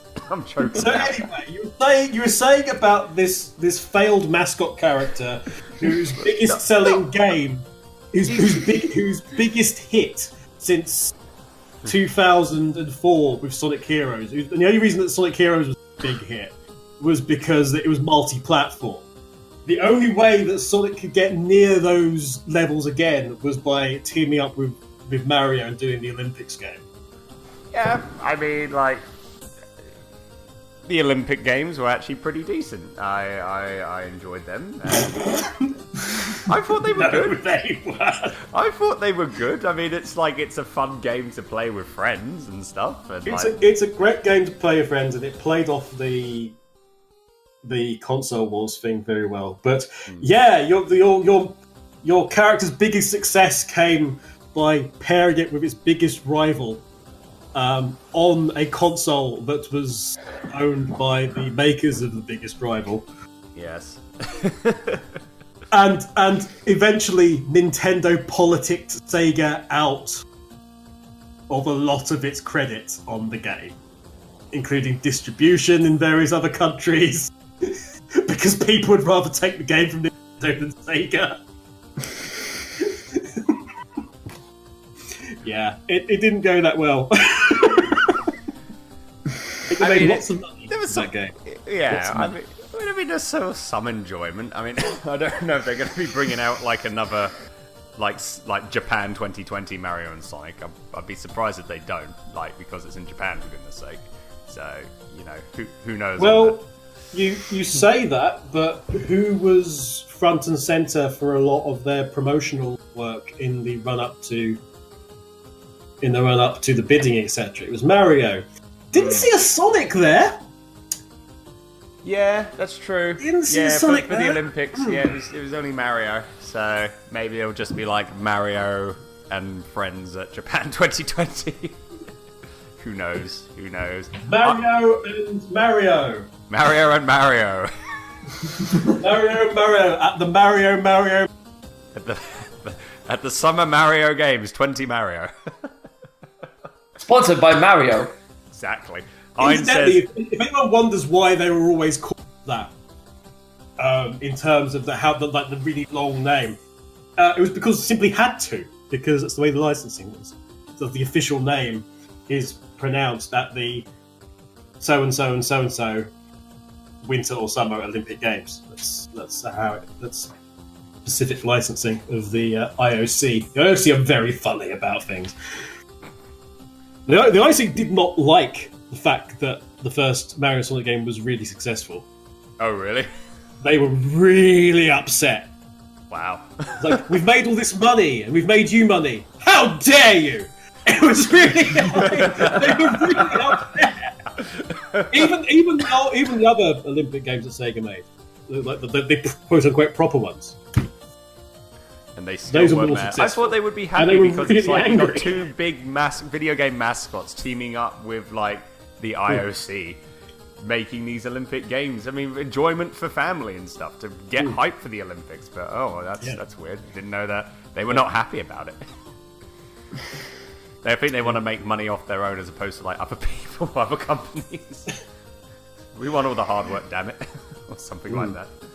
Ein says, Andy, if they're good, I'm a saint. Well, I mean, I'd say they're decent. You know, okay, they're not the best, but you know, they're fun to some extent. I was gonna go for cons, but I think Kev already like described the cons. How long do you have? We'll just get straight on to the 1 minute sweeten the deal part now, I think. So, this is the part now. Oh God, I'm coughing now, it's bad. This is the part of the show where... See, Sonic damages your health. This is what happened. Goodness gracious me. Yes, I'm trying my best to keep him on the throne, damn it. I'm trying my best, but this, I don't know, hopefully, we have to wait and see. This is the part now where we try and sweeten the deal to try and get you guys to vote for our characters. Kev, you have 1 minute to talk about Knights once again. Your 1 minute starts now.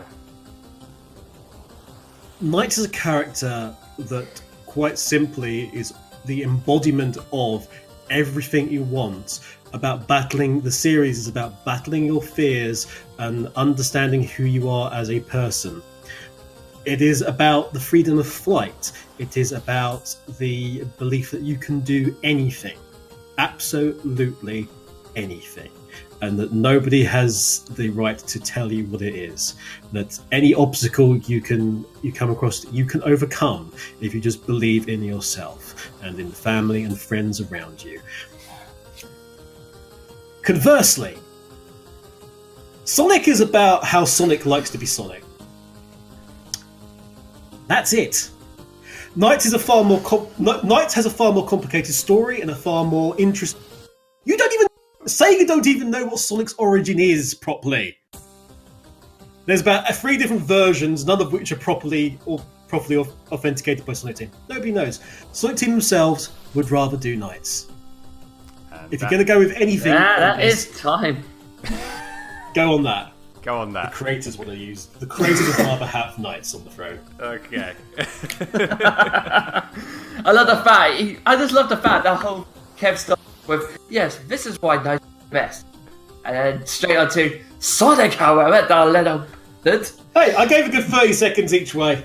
That's true. He did. It's a good point. He's quite welcome to do the same. I can't say anything bad about Knights. I like Knights. Well, there you go then. Well, I'm bothering. Well, no, but Sonic. You say anything about Knights? Bad Knights? No. Then why are we having this discussion?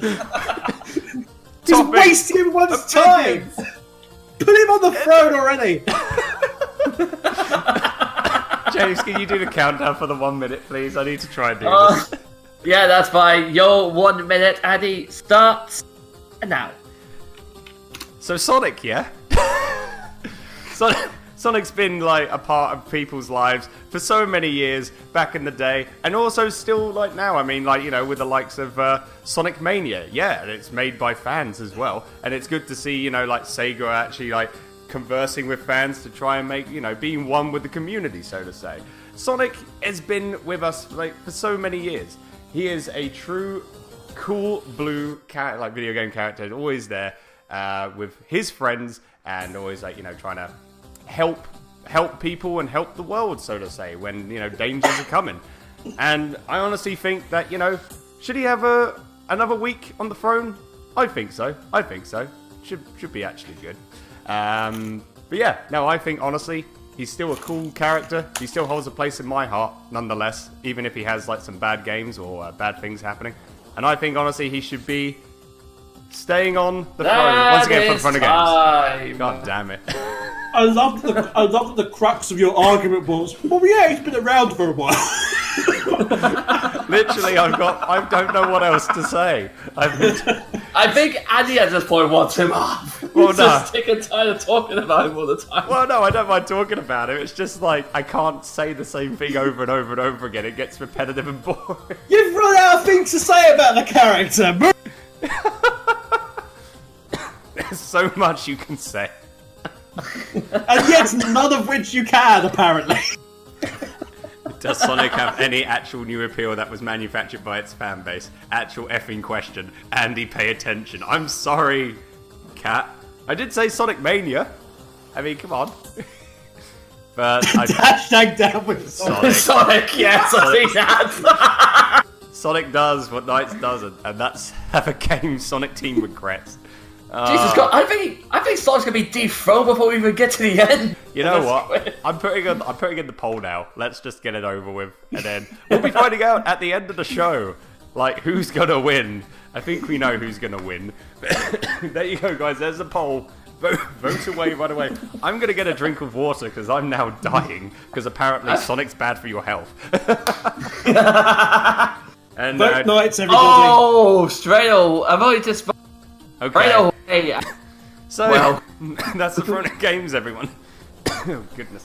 And Double Cross says Sonic the Hedgehog is an abuser. Kick him the F away. There you go. I think we're going to get straight on with our next songs now. So, James, it's your music batch. So, why don't you tell us what we have today? Okay, so just to reiterate, the poll is now up to see who you king/queen of the throne of games. Will it be our returning king Sonic the Hedgehog, or will we finally have Knights as our new king/queen of the throne of games? Personally, I'm going for Knights, but of course, it's all up to you. So let's move on to the next music batch, and we're going to start off with a fantastic game for the PlayStation 1 from Spyro, Year of the Dragon. This is the Sorceress's Lair, and you're listening into the Tally-Ho Show with me, James. And me, Andy. And with our special guest, Kevin from Last Minute Continue. We hope you enjoy, and we will be back in just a second.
So from Crash Team Racing, that was Hot Air Skyway, and from Spyro Year of the Dragon, that was The Sorceress's Lair. Some pretty good songs, and to be honest, brings back a lot of memories from childhood. So now we're going on to our second topic of the for the stream, which is actually my topic this time round. We were going to do one topic in regards to the Olympics. However, we've decided we're going to save that for next time. So, but this new topic is with regards to the fact that it's just been confirmed that Super Mario and Super Mario Bros. Have actually got a new film now on coming out very soon, drawn from Illumination. And we've also got told as well that there's a Sonic the Hedgehog film coming out as well. Could there potentially be, and would you like to see, a sort of Mario Sonic Civil War film? Or if not, then what film would you like to see the two characters merge together? Are we talking about eSports?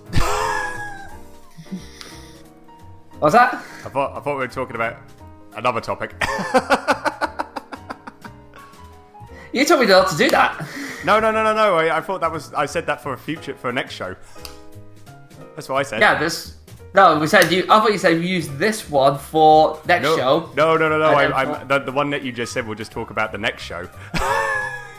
Right, I got confused. Oh well. Well, that'll be for episode 4.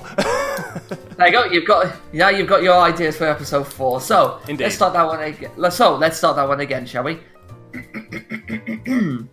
Take 2 and action.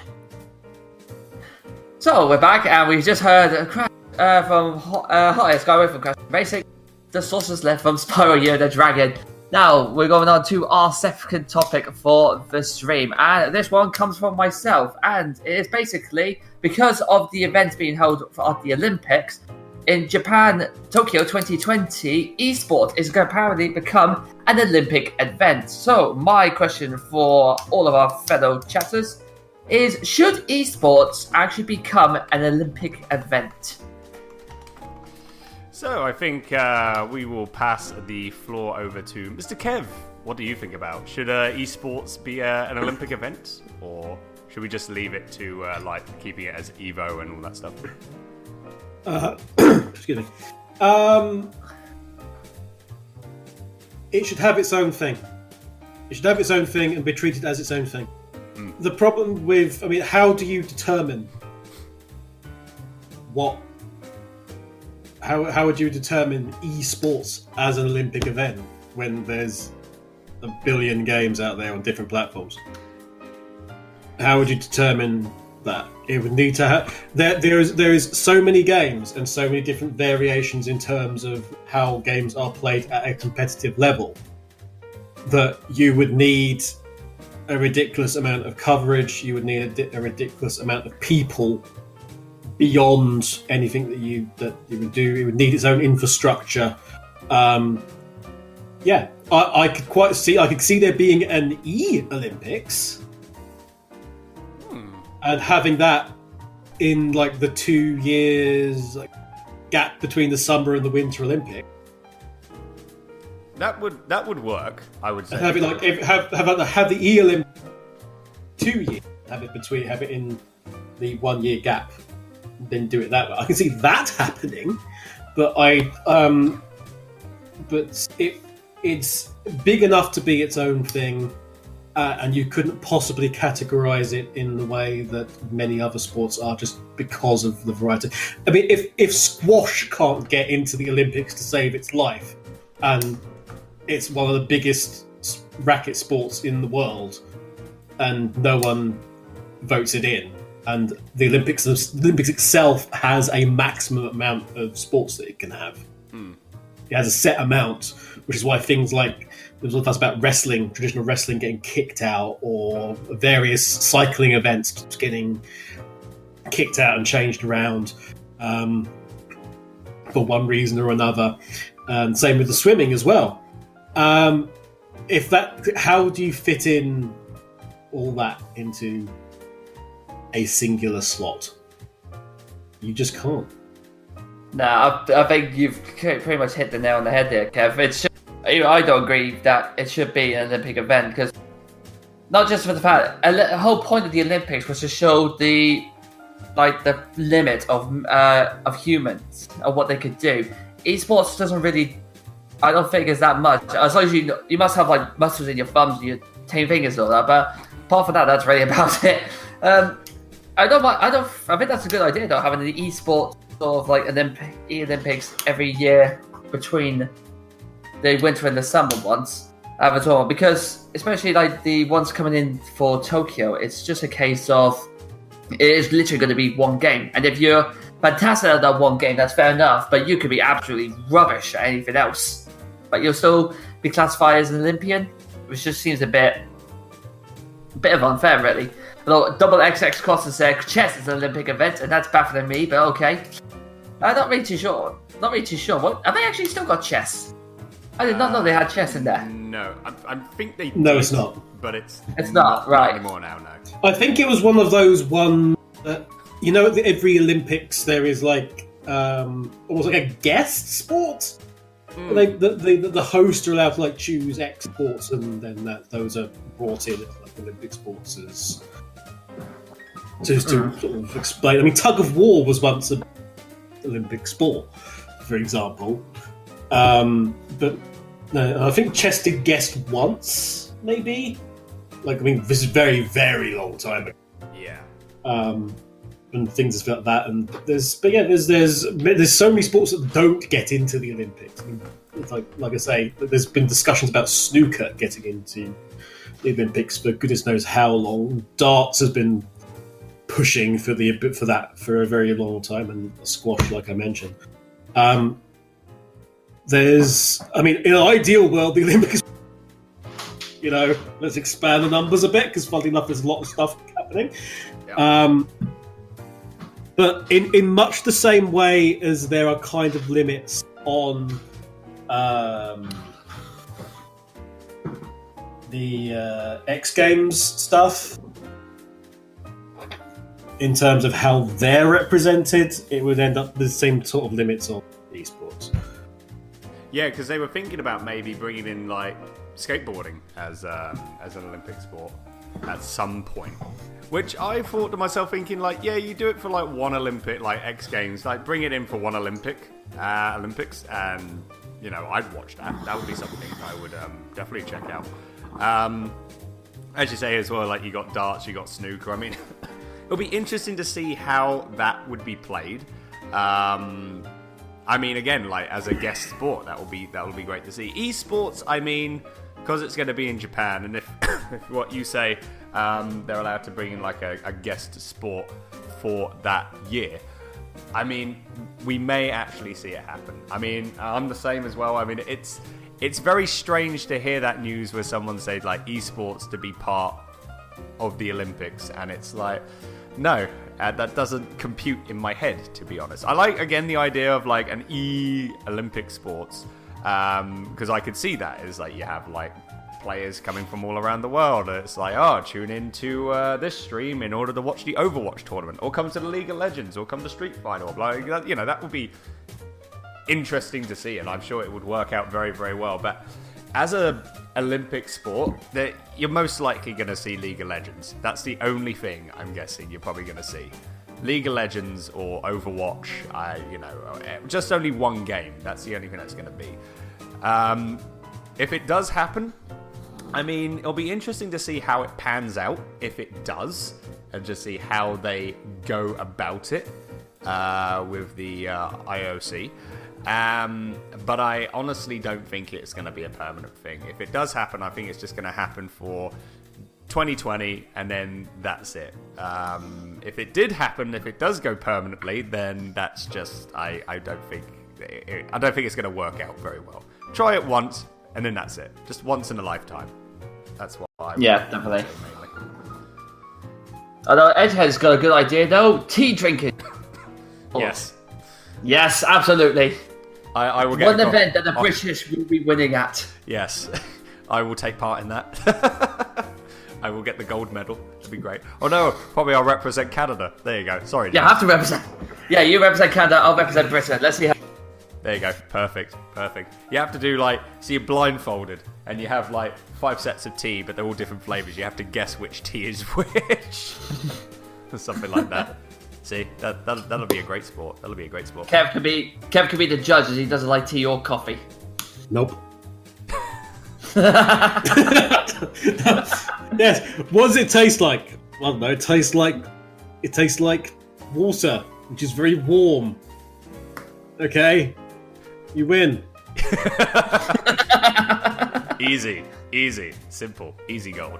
And Iron Mr. Venado says, yep, he just shouted out VR for Olympics. Same thing, and there already is the VR-related eSports event thanks to Intel and ESL, which is an ongoing developing thing actually, and Intel and ESL actually announced this week that they're going to be holding a specific forum for the actual, more of a sort of like a business representation of, okay, where do we take esports from here? And VR is very much a part of that, how things are going to develop.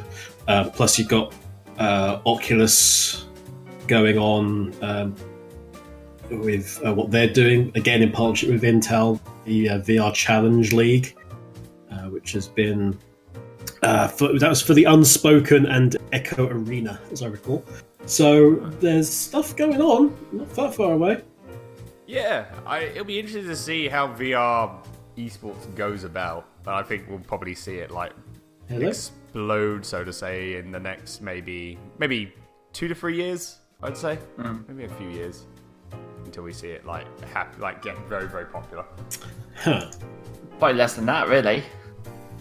Maybe it just depends really on how things go in the next couple of years. Let me just check. Yep. So yeah, I think people can hear me. Hello? I can certainly hear you. Yeah, Edgehead says yes. There we go. I can hear you again. Are we all good? Oh, okay. We had some. Sorry about that. I just No worries. found. Kieran got so infuriated he left the. Good. Yeah, we're fine. That's all good. Curious. Slight technical issues with Discord, so we'll just #blame Discord for that. But yeah, no, I'd say let's go for a quick conclusion, shall we? So we'll go back to you, Kev. Let's say, should esports become an Olympic event, or should it be permanent? Or should it just be just temporary for this next Olympics? What do you think as a conclusion? Should the esports come to the Olympics? No, the Olympics should come. The Olympics should come to them. There you go. There you go. James, what about you? If you build it, they will come. Exactly. If you play it, they will watch. Yes. I mean, that must be Twitch's logo. Slogans. Sorry, surely. If you play it, they will watch. They will watch. Yeah, there you go. If they don't, then they should. That's a pretty good slogan. I mean, as I say as well, you got esports on TV. I mean, that's slowly getting on like TSN and all the other sports shows. Yeah, because the joyous things is seeing all these quite fuddy-duddy sports people going, watching video games, and then immediately being shot down with twice the number of people, 3 times how many millions of people watched the final of League of Legends opposed to watch the Super Bowl or something like that. Yeah. It completely destroys them in one fact. It's like, what's wrong with these people? Well, they're in the majority. What's wrong with you? Yeah, exactly. It's just more people watch this, so get used to it. And also, Lecture Boogaloo says 20 November DDR version of the Olympics. Well, DDR for an Olympic sport, as what Double Cross also said as well. Kat, she said DDR for the DDR Olympics. It's like, goodness, that'll be interesting to see. That'll be physically challenging. Yeah, do multiple rounds of various things. Oh god. Yeah, that'll be. How would you have I mean, for quite a few games, wouldn't be possible to have Olympic records or world records. I mean. I could see, like, oddly enough, like DDR being like a thing for like. DDR could, anything that's fighter could. That would, yeah. I would see like that probably working. But yeah, something like, I don't know, League of Legends or something like that. I don't think it would work out very well. So, James, what do you think about your conclusion? Should esports become an Olympic event permanently, temporarily, or just no? No, it's not good. It's not a good idea. Have an event, have a separate event for them. Organize loads of other different games to go with it. But one game as its own, as an Olympic event, no, I don't see the point of it. If I'm honest. Fair enough. But I'm the same. I'm the same as well. I mean, it's it shouldn't honestly be an Olympic sport. Why would anyone think to put esports on that? Have it as its own thing. Keep it at like Evo. Keep it for like, you know, all the other like fighting tournaments as well, esports tournaments. And again, like if you want to see esports in an Olympics, they should make their own Olympic like event, so to say, like 2 years before the Summer or Winter Olympics. So that's what Kev says. I mean, that would work amazingly well. And, you know, but just teaming up with the IOC to try and like bring it in as a sport, I mean, if it happens, it happens. We'll probably look at it and just see like how bad is this going to go, or how, you know, how's it going to go in general.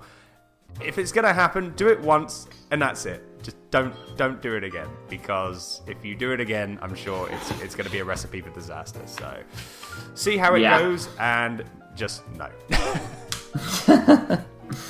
Ein says $10 says the exports for Japan is those hand rhythm games at their arcades. like the speedy hand games. Like, yes, so that's probably like one of the exports. See that for the Olympics. Imagine the skills that people do in order to like get like high score in that game is crazy. Insane. A Random Genius says Nightmare for 2024 Olympics. I mean, maybe. Who knows? It'll be interesting to see what happens. Like, you know, what Japan's pulled out for the Olympics in 2020. Olympics 2024. I don't know. There might be some new things that might come in. So just have to wait and see. And on that note, I think we're going to go straight on with some more music. And then we are then going to go on to our final topic. And then we're going to find out exactly which character has made it for the Frona Games. By the way, guys, if you are new and you're just tuning into the podcast live, welcome. It's a Tally Ho show, and I will get the poll up quickly. If you haven't voted yet, vote now for the Frona Games. You have a choice between our current king, Sonic the Hedgehog, or our new challenger, Knights. So vote away, and at the end of the show, we will announce the winner. So we can say we're going to have some more music now, and this is a selection from Kevin. So, Kevin, what songs have you picked for today's show? So, as we've mentioned, I work in virtual reality groups. So we're getting some pretty sweet music from Radial G, Combat Evolved. But before that, we're having a orchestrated version of a gaming classic, which is Turrican 2. And so we've got, which is composed by Chris Hulsbeck, and we've got the music Concerto for Lasers and Enemies. Following that, we've got some Radial G. Ooh, so got some really good tunes coming up there. So get ready, guys, for some more epic music. As I say, you're listening to the Tally Ho Show with me, Andy. Me, James. And with our special guest, Mr. Kevin Even from Last Minute Continue. Enjoy Concentro for Laser and Enemies, the orchestral version. And we will be back in just a little bit.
And welcome back, everyone, to the Tally Ho Show. So what we had Kev's choices of songs. Very good choices right there.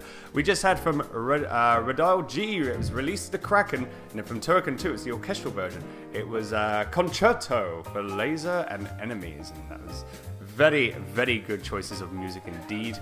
Very good. I actually enjoyed the Release the Kraken song. It's very bobbing my head a little bit there. It's pretty good. Check out his it's available as YouTube. But definitely check out the game if you have a VR headset. There's Rated G. It's on PS4, isn't it? Yeah. There is a version of most every major VR headset. Be it smartphone or PC or console based. Sweet. So yeah, check it out.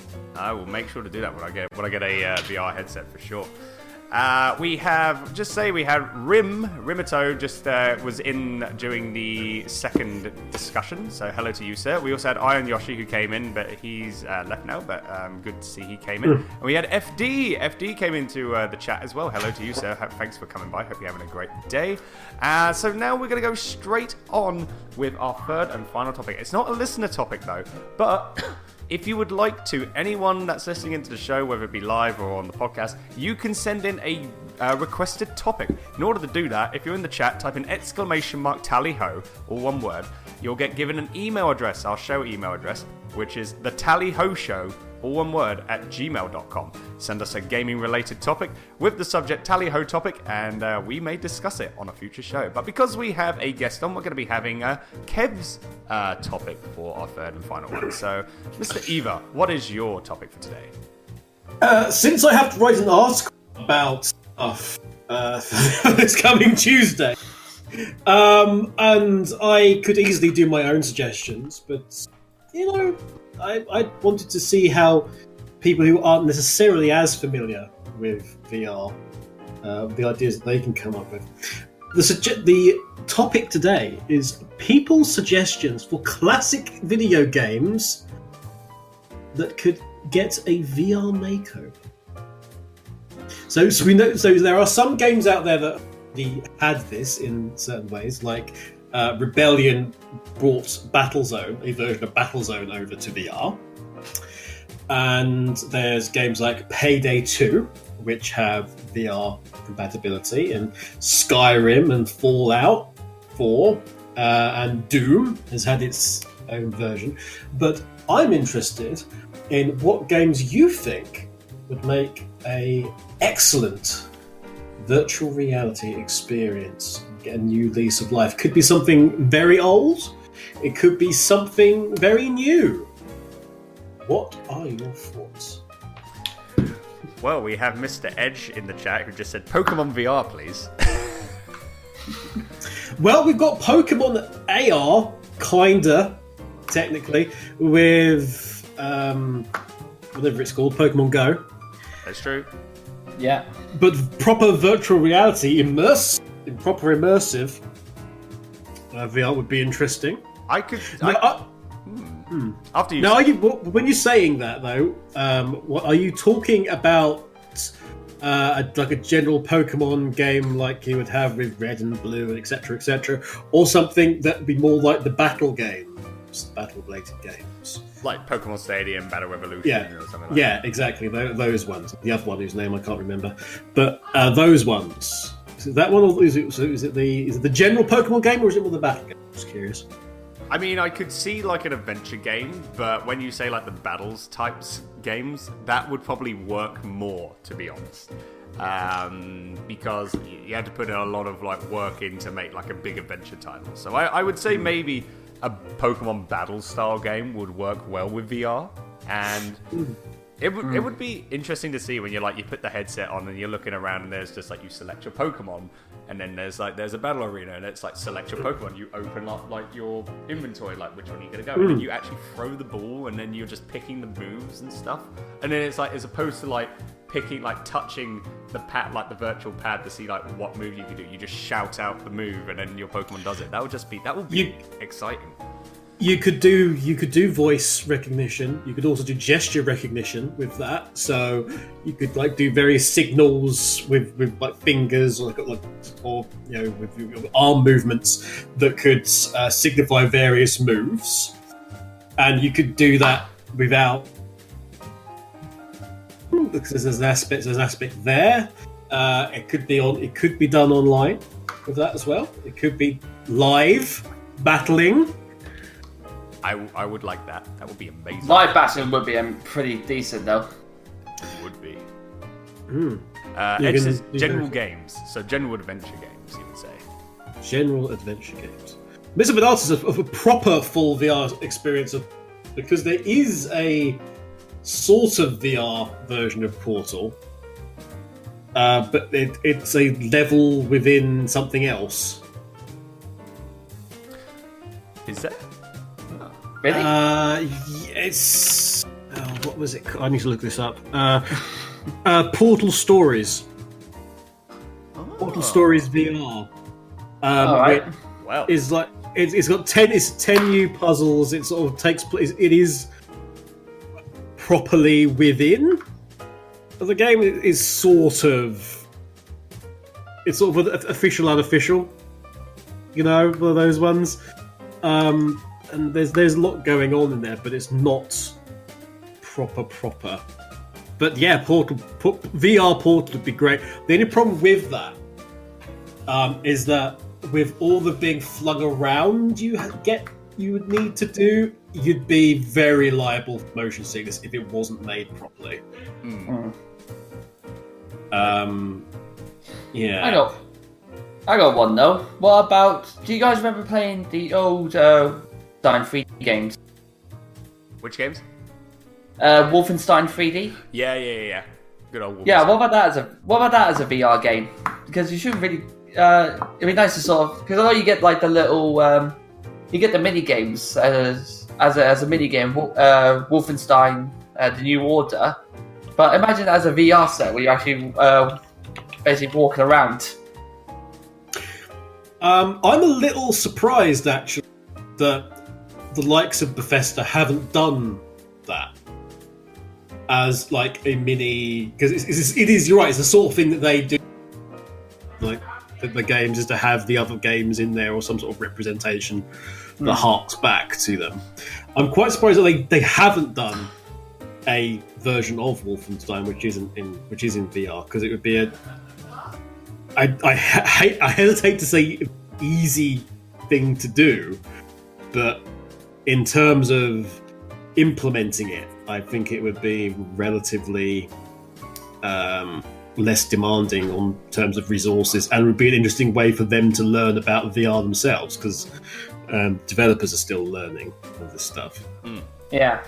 It would be an interesting side project. It won't be like, it's always, because I know like normal days where they're trying to make it 3D experience, all that stuff, and trying to make it realistic as possible. Whereas Wolfenstein 3D was made not to be realistic, but just to be a game. That in fact you're just walking around, turning left and right. There's no need to have like worry about what's above you, what's below you, sort of thing. I think you're probably right. That might be a way to introduce people into creating VR games. Yeah. Also, it would be a very good promotional tool for promoting the new Colossus, of course, which is the second of the newer games. Or maybe they can make it in regards to games that are coming out now. The next one is going to probably be a third in the series, because I'm pretty sure there will be a third Wolfenstein. They could perhaps make it as that, as like you say, a marketing ploy for the release of the third one, whatever that might be. It'd be interesting to see, like, because I mean, like I say, you have like Doom as a VR game, which is interesting. So I mean, like, if Doom can do it, I wouldn't see a problem seeing Wolfenstein be made into like a mini VR game, so to say. With regard to Doom, I mean, it's one of the things that people get a bit mixed up about. It is a new game, Doom VR. It is something that's within the storyline of the 2016 Doom. But it is a new game. It is not an adaptation at all. Interesting. Earthart's just jumped into the chat. Hello there to you, sir. Hope you are well. I think you'll find it will be heavily dependent on the sales of Doom VR. That's what he says. Oh, yes. Interesting. There's also the Random Genius 42 has actually put, well, Ace Attorney VR is way. Now that would probably be pretty good. Sort of an Ace Attorney fan. That I would love to be able to shout out, objection, hold it, take that, and just actually rub it in the prosecutor's face. It would be funny if he did that as live Ace Attorney VR. Oh, jeez. but it's one thing that would be very, very good for part of the Ace Attorney games in VR would actually be the examining of the evidence. Yeah, because I know you've had to for the 3DS system, you actually have to use buttons. You have to be really precise to actually have that evidence in your hand. See, like to examine it. That would be a good way for VR to be useful. I could see that happening with Ace Attorney. That would be pretty sweet to see. Hopefully, Even if they took the original trilogy and made that like VR, just sort of like a starting point. Yeah, I mean, if they went with that route, I could see that happening, that they start with the original trilogy. Maybe do it as an anniversary special. Like, you know, make a VR trilogy special and just see how it goes on from there. And then if it goes well, then maybe make a brand new Ace Attorney game, like, VR exclusive. So, wait and see on that. Maybe you just have to see what the future brings, especially with, like, if we have classic titles be put onto virtual reality. Electric Boogaloo says Jumping Flash is perfect for PSVR. He also says Gravity Rush VR has to happen. First person Spyro the Dragon. And he also says, seriously, a Jumping Flash remake for PSVR is already perfect. It's first person anyway. I actually had to look up Jumping Flash. I had no idea what a Jumping Flash was. Which probably, and I very much doubt that Sony remembers either, frankly. First person Spyro the Dragon VR. I don't know. I'd prefer them to get third person right first, I think, before I'd want them to start worrying about first person. I could agree on that. I mean, it's like interesting concept, but I don't know if it would work. I honestly don't know if that would work. First person Spyro VR. Well, here's a suggestion for you: Metroid Prime. Ooh. In VR. Now. Yes. Or would you do that when she goes to the ball? Because then all you're literally seeing is the ball, the ground, back upside up. I think what you would do is probably, I think if you turn into the ball, they'll just say like, okay, now maybe like sit down or crouch or something like that to be in that ball. Yeah, crouch to turn into the ball. Yeah, that would work. That I could if Nintendo decides to get out of the Labo stage and get it to VR, then if they stop playing with cardboard and focus on like, you know, virtual reality, then yeah, that's their. Yeah, it's one of those things with Nintendo. I have great fun poking fun at Nintendo about. This must have just been new ammunition for you then, surely, with the lab. Oh, it was also much new ammunition. It's the fact that they have no idea. One part of the company does not agree with the other part of the company. They are completely split down the middle. So in all these the financial calls that they have in Japan about whatever, they kept getting asked about VR, and they go, oh yes, all the investors, yeah, we're looking into it, and at the same time Miyamoto's going, and then you've got Reggie who's just like, nope. Nope. VR, nope. VR is boring. Nope. It's just so funny that none of them can get on page with this at all. So yeah, that would be really fun. Strauss's Monster Hunter World. Monster Hunter World VR. Freaking good. Hunting various That would monsters. be good. I'm kind of disappointed. I've never played any of the Monster Hunters. Oh god, you're missing out. Neither have I, but Monster I Hunter can World certainly agree with that. That would be really good. Is gorgeous, Yeah. and I would love to see that come out like PSVR exclusive. You'd sell me on getting a PSVR straight away. Can we not have take it? my money. Can we not have it as an exclusive? I have to do with the comments of people on articles saying how much they hate everybody because it's an exclusive. Well, yeah, that's true. And how you're killing the industry. Make it exclusive for the first 6 months and then put it into PC once the PC version works. Well, they're kind of trying. I think that was the idea with Resident Evil 7. Yeah. But that was like a 12-month thing, but the 12 months has come and gone and we've not seen the PC version. So It's probably still in works, maybe, I would assume. Mr. Bonato says VR headset plus console controller movement support for Payday 2. So do heists. that already exists. Ah. So I mentioned Payday 2 at the start. There's already support for that with console specific. Yeah, I suspect they're doing that. It's more supporting PC at the moment because of their involvement with the Star VR headset, which is by Starbreeze themselves, which is more for arcade stuff really than anything like that. I think there is like other PC headsets support involved. It's still kind of early, but it looks, from what I've seen of it, it looks really good. Yeah. But so there's that scare. The Star VR is now half and half between them and Ace. Random VR facts for you. Wait, PC version has VR? Yes, it has. There was a reason they had that VR headset in as that. It's check it out. It's in the patch notes. It's quite a major announcement. There you go, some new knowledge. Earthart says I want to try Danganronpa VR. Just need a PSVR headset from a PS4. There's a Danganronpa VR? I did not notice. There is at least one Danganronpa well, VR. I do enjoy playing a bit of Danganronpa, so watching a bit of Danganronpa. So I may have to get that. For sure. I think we talked about a lot of people what they were saying in the chat what they wanted. Guys, was there anything specific like you want to see? To be honest, I'm more looking forward to the fact that Ace Combat VR. That's what I'm looking forward to seeing. That would be that. I say we've talked about that many times on other episodes, and yes, I wouldn't mind seeing an Ace Combat game be put onto virtual reality. That's what I think the next game has actually been confirmed for VR. So there you go. Save up your money, James, and buy a VR headset. That's the plan. Dogfight your way to victory. I personally would love to see a Star Fox VR.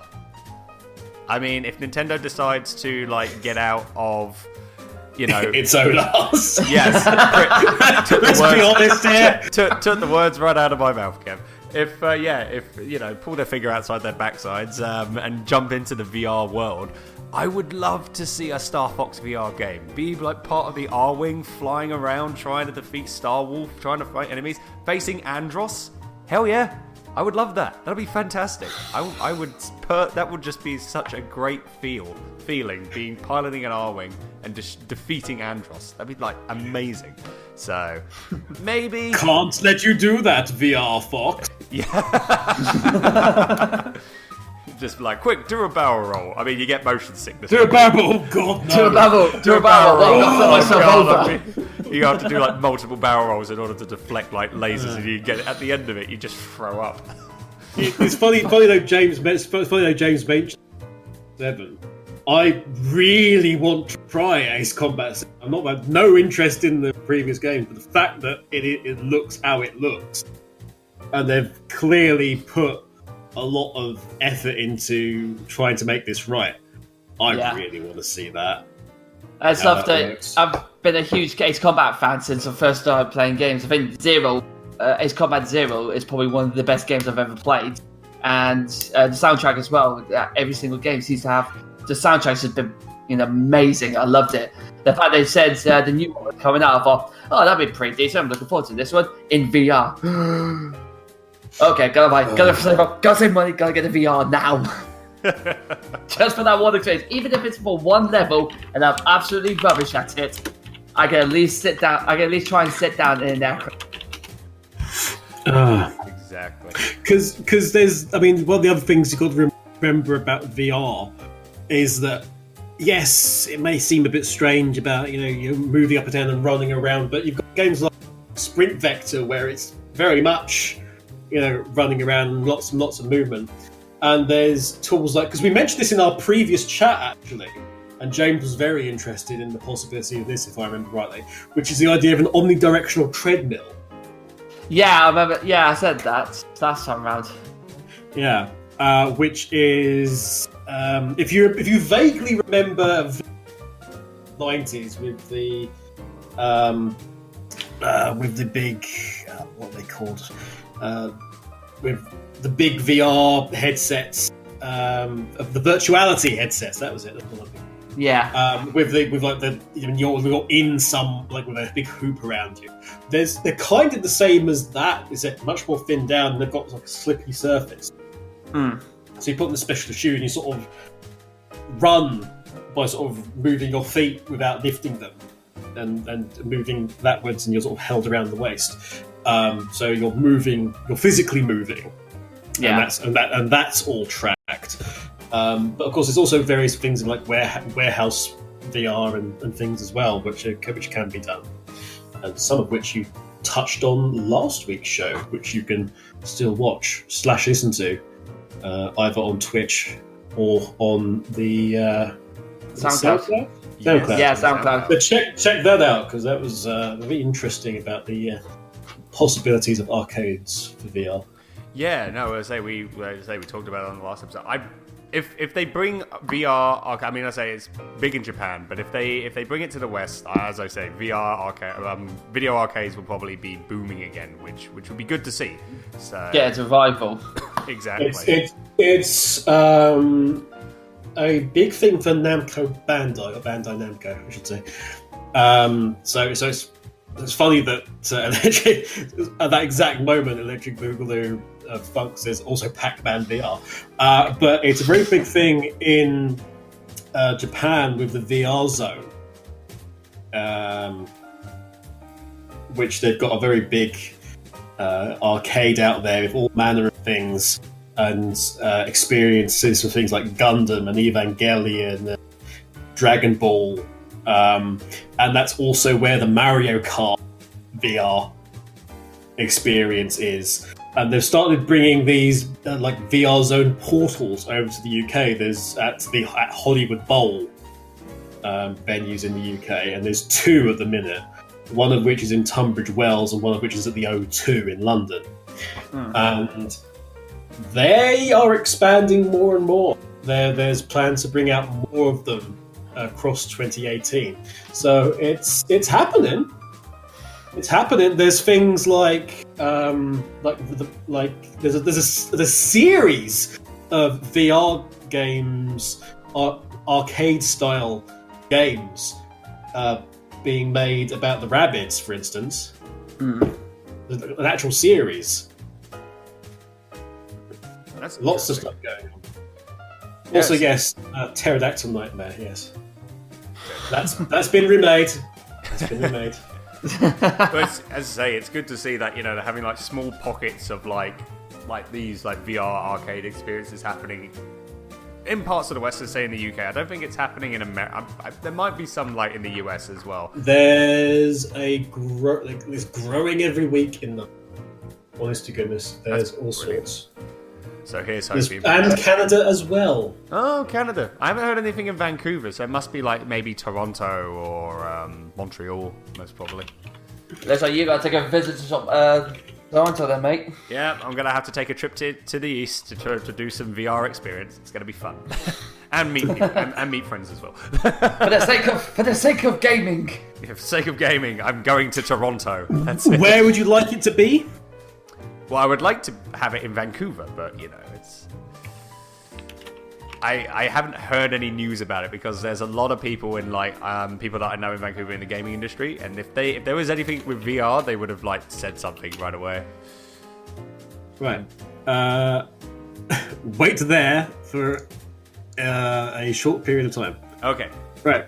Okay. So there are venues. There are Canadian Hamilton, Toronto,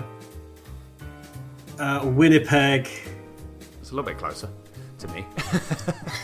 Middle of the country. Lethbridge, That's in Alberta. That's the province next to me. Calgary, Oh, I'm taking a bus to Calgary. 18-hour trip, worth it. Red Deer, Yep. Edmonton. Okay. There's like a string of them. There's a whole bunch around Toronto, naturally enough. But there's also one in New York as well. Is there anyone in BC? Anyone in British Columbia? None in British Columbia at the moment, but they are Okay. still expanding. They are still expanding. That is just the one I've looked up that I remember the name of. Okay. So that's Must have known you were there, Andy. What's that, That's James? control. Must have known you were there. Yeah. Oh my god, stay away from British Columbia. Stay away from British Columbia. It's a random Brit that wants to play VR games. We can't let him do that. Well, I'm taking a trip up to Calgary then, because that's like the closest city to me. That's we could be able to do VR. Edge heads Toronto, you say? Heads to airport with Hello Kitty racing signs. Screw you. Oh dear. Never playing that game again. There was also some other games quickly, and then we'll go for a quick conclusion. As Earthart says, like, wait, Andy's played Danganronpa. I played a bit of it, but I've watched mostly people play it, and I want to get straight into like the game a whole lot more. And then Kevin, our little chat, just said Cyber Danganronpa VR, the Clash Trial. So that's the VR game, which I need to have a look at more information on that, just to see what it's all about. And Random Genie says flings Monokuma at Andy. Thank you very much for that. Don't really want Monokuma coming at me. Edge also says we have Andy. We have got virtual reality Star Fox. It's called Star Fox Zero. Yes, but the controls are very bad in that game, apparently. But yeah, and then Electric just quickly says, well, you can technically play Crash Bandicoot in VR through PSVR's cinematic mode. That's something I did not know about. So that's interesting to say the least. So maybe I'm guessing you can probably do that if the new Spyro remastered game comes out. That would be interesting to see. If you do that PSVR, play Spyro in cinematic mode. Crazy. So, anyway, guys, as I say, we're going to go for a quick conclusion. So, we'll start off with Kev again. So, what games would you like to see mainly classic games for VR titles? Well, now that I've said it, and even though I'm not a massive fan of the series in the slightest, Metroid Prime VR. Metroid Prime. I think it's that sort of. I mean, one of the other things is if anyone plays Eve. There is a number of VR games, notably Eve Valkyrie, which is in the same universe. It's part of the same continuity and everything that's going on in VR. It is absolutely amazing. Any kind of space game. Like a classic, like a Wing Commander in VR, I'd love to see. And heck, I'd like to see Wing Commander even remembered by anyone. That would be a good thing to start with. But now that I've said that, just for the sheer atmosphere that you would have, and just be immersed in all that's going on around you in terms of the sights and the sounds, the Metroid universe would be amazing. Would be. It would be. I mean, like I say, if Nintendo gets their head out their backsides, maybe that'll happen. Hang on, I've just got a message from... No. He got a message from Reggie. He's listening into the show. Damn it. He knows. Wait a minute. If he's listening, that means Reggie's the Colonel. What? Dun dun dun. Oh, hang on. I got a perfect jingle for this. Kev, say that again. Reggie's the Colonel. There we go. Hello, I'm Colonel Standard. Herbs, spices, taking names and kicking ass. And I like making games about chicken. Yes. Coming soon. The KFC training cooking tutorial game coming soon to Nintendo Switch. Which, with cardboard representation of chicken. Yes, the Labo. Make your own Labo chicken and then just, do something. Oh, right, yeah. Make your own cardboard chicken and... Oh, right, we didn't really fit this through, did we? Yeah, no, we didn't. James, your games, or for classic games for VR titles, what would you want to see? Like I said before, Wolfenstein 3D for VR would probably be good. There is something else I've just realised as well. How about a VR version of Five Nights at Freddy's? No. Because it is scary enough as it is, just putting the control. Imagine in VR. People will fall back from their seats and have an actual heart attack. So It would be fun to see. It would be good, but I would not play it. Sorry, that's just not me. Oh, I'm up for that. I would be very concerned. 'Cause now that VR's a standalone VR, for those of you who aren't familiar with what's going on, and you should go to vrfocus.com to find out more and stay up to date. Advertisement! Shilling! Everything's going to standalone VR now, which is to say, it's untethered, it's wireless. That's the next phase, and that's all happening this year with all manner of things. I think if something like Five Nights at Freddy's with its, it's all about jump scares, I think we might be seeing a lot of injuries with that combined with standalone VR. Yes. It would be interesting. It would be. I imagine a developer with that kind of creativity and outside the box thinking, doing something in VR would be very interesting to see as a final product. Just saying that anyone out there who is thinking about designing one of these, I will happily. I may shit myself, I may be scared out of my wits, but I will do it. I will only do it. I was going to say, I would only do it if people request it for me. I wouldn't do it myself. There we are, guys. Here we are for your 250th stream. Hell no. I would, although there is a game called Wilson's Heart. Oh, God. In VR, which is a horror game. Oh, God. From Twisted Pixel Games, that's an interesting one. I'll link there so you can. It's very stylistic in terms of what's going on, and it's like, yeah, let's see you do Wilson's Heart at some point down the line when you've got a VR headset. My heart. Okay. Your heart. Well, damn. As the hospital hauntings intensify, you fellow patients traverse increasingly maddening corridors, solving frightening environmental hazards, and work together to defeat the sinister inhabitants in your pursuit to reveal who stole your heart and why. Ooh. That does sound pretty spooky and interesting. So, got Peter Weller in it from RoboCop, so there's a... Peter Weller, is it? Okay. I will... I may consider buying the game. I'll just get the headset first and then we're good to go. It's only on Oculus Rift. By the way, only Oculus Rift, not Vive?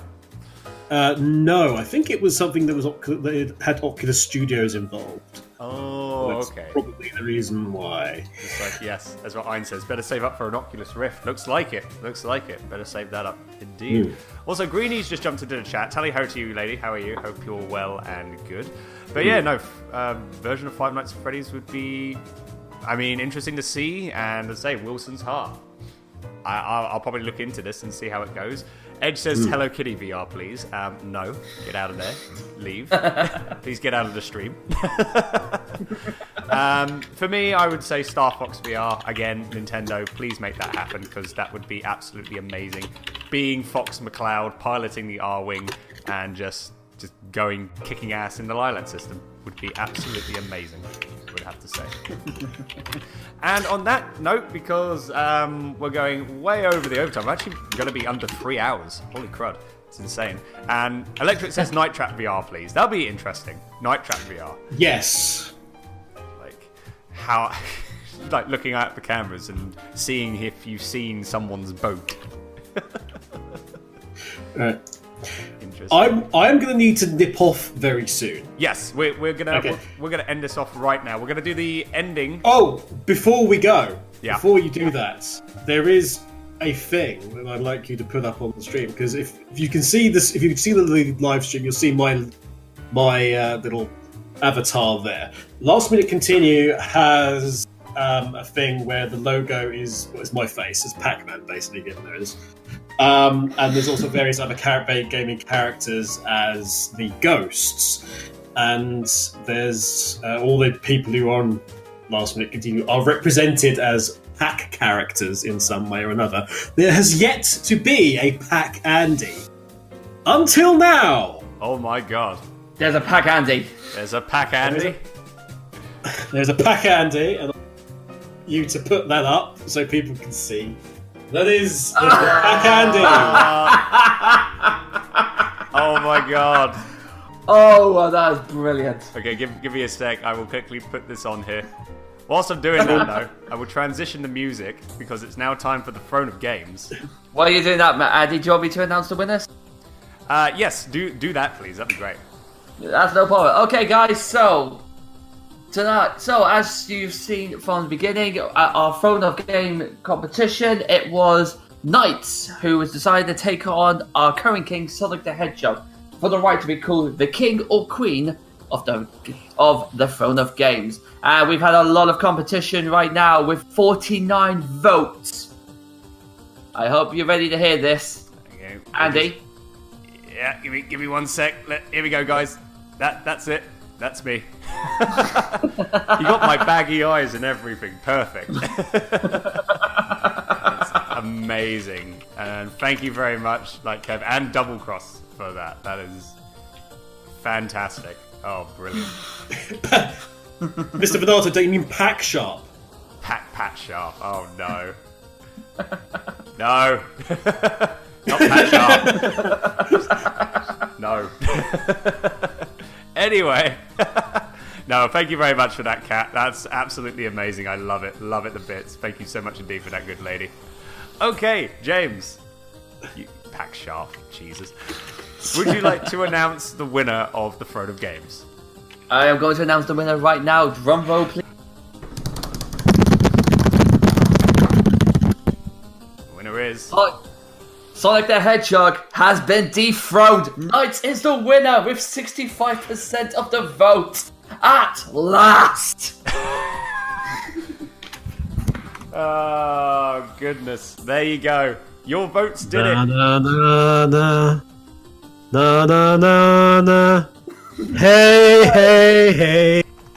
Goodbye. Oh, great. And Andy, because it means you're going to have to play... You're going to have to say this and play the Knight theme tune or a victory theme for them. Yes, I do have a song. We've got an OC remix to play for Nights into Dreams. So I'm just trying to find something quick. So if I can't find a little jingle to end it off, which I don't think I can, so that's a shame. But we will play a song for our new King/Queen of the Throne of Games. Congratulations to Knights, and congratulations, Kev, for dethroning Sonic off the Thank you for dethroning him. I built you up, Hedgehog. Now you've been taken down. Don't forget Knights, everybody. Yes, indeed. So what I'm going to do, actually, I wonder, let me just quickly check my Sega folder to see if I actually have some songs for Nights into Dreams. We do have... Is that the one? Yes, it is. We're actually going to play a remix because it's very good. It is the Dreams theme song, but it's a remix by Akumajo Belmont, who is very, very good at making remixes. So we're going to play that. I think that's very fitting to play on this. So I've got the song all ready to go, which is perfect. So as I say, guys, James is going to be defending the new King/Queen of the Throne of Games, Knights, on the next episode, which is actually going to be, we're going to be having a bit of a hiatus. The next show is going to be happening on March 25th. That's episode 4. So make sure to put that in your calendars. And I'm going to be finding a new character to pick. And I do have an idea of who I'm going to be having for the Throne of Games. So be prepared, James. Be prepared. Because I'm ready. I'm now bringing out the big guns.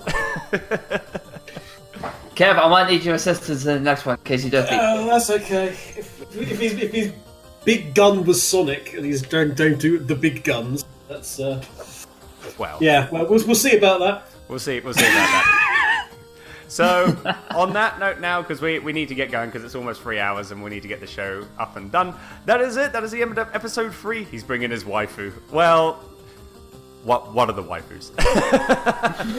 That's all I'm saying. That's all I'm saying on that. At the end, that is the end of episode 3 of the Tally Ho Show. James, as ever, thank you so much for coming on and being an amazing host on the show. Thanks for bringing me on board. As always, it's been fantastic. Yes, and thank you as well. Very special big thanks to Mr. Kevin Eva from Last Minute to Continue coming on as our first ever guest of the show. Great to have you on. Hope you enjoyed yourself, sir. Thank you very much. I did enjoy myself. Don't worry, folks. The guests are only up from here. It's already we've made it to the top with you, Kev. So it's all good. you made it humongous, and it's been a pleasure to have you. So thank you very much for coming on. When you finally get yourself rich and famous, it all started with the. I will remember. I will remember. And be sure, guys, as well, I just posted a link to lastminutecontinue.com in the chat, and that will be on the description as well, so be sure to go into lastminutecontinue.com for Let's Plays, news, reviews, and all the other amazing stuff that happens on that amazing team. Indeed. Speaking of which, I'm off. I need to do prep for a live stream that's happening very soon. Okay, bye, everybody. Thanks for having me on, guys. No worries, Kev. Take care. Mate. Take care. Alrighty, so yeah, there goes Mr. Kev. He has to go do a stream, and we're going to end off right now. So as I say, we are going to be playing a song for our new King/Queen of the Throne of Games, and it's going to be, let me just grab the information quick. It's a song, Night's Lucid Dreams. It is a Dreams Disco Night Mix made by Akuma Gel Belmont and Level 99. So hopefully you enjoy that, guys. And as I say, next show is going to be on March 25th. That is going to be episode 4. So once again, thank you all so much for coming in, listening to the Tally Ho Show, whether you're listening to this live on Twitch TV or on the podcast via SoundCloud. I have been Andy. I have been James. And until next time, which will be March 25th for episode 4. Have a very good rest of your day, and we'll speak to you all very, very soon. Take care, and bye-bye for now. Tally ho!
There's nowhere I'd rather be but here with you. The stars above light the way only for you and I.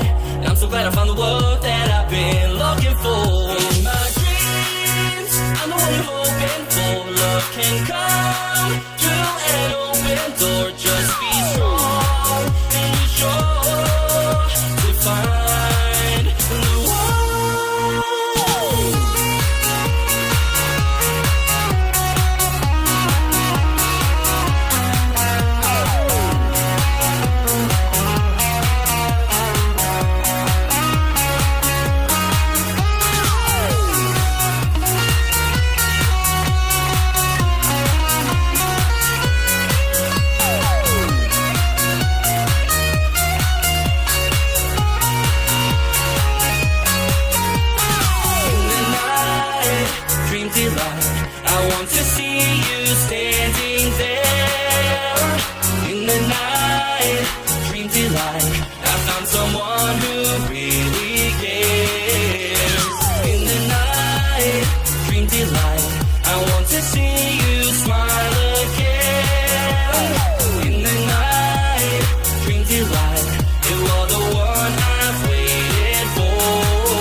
I'm Luigi, number one.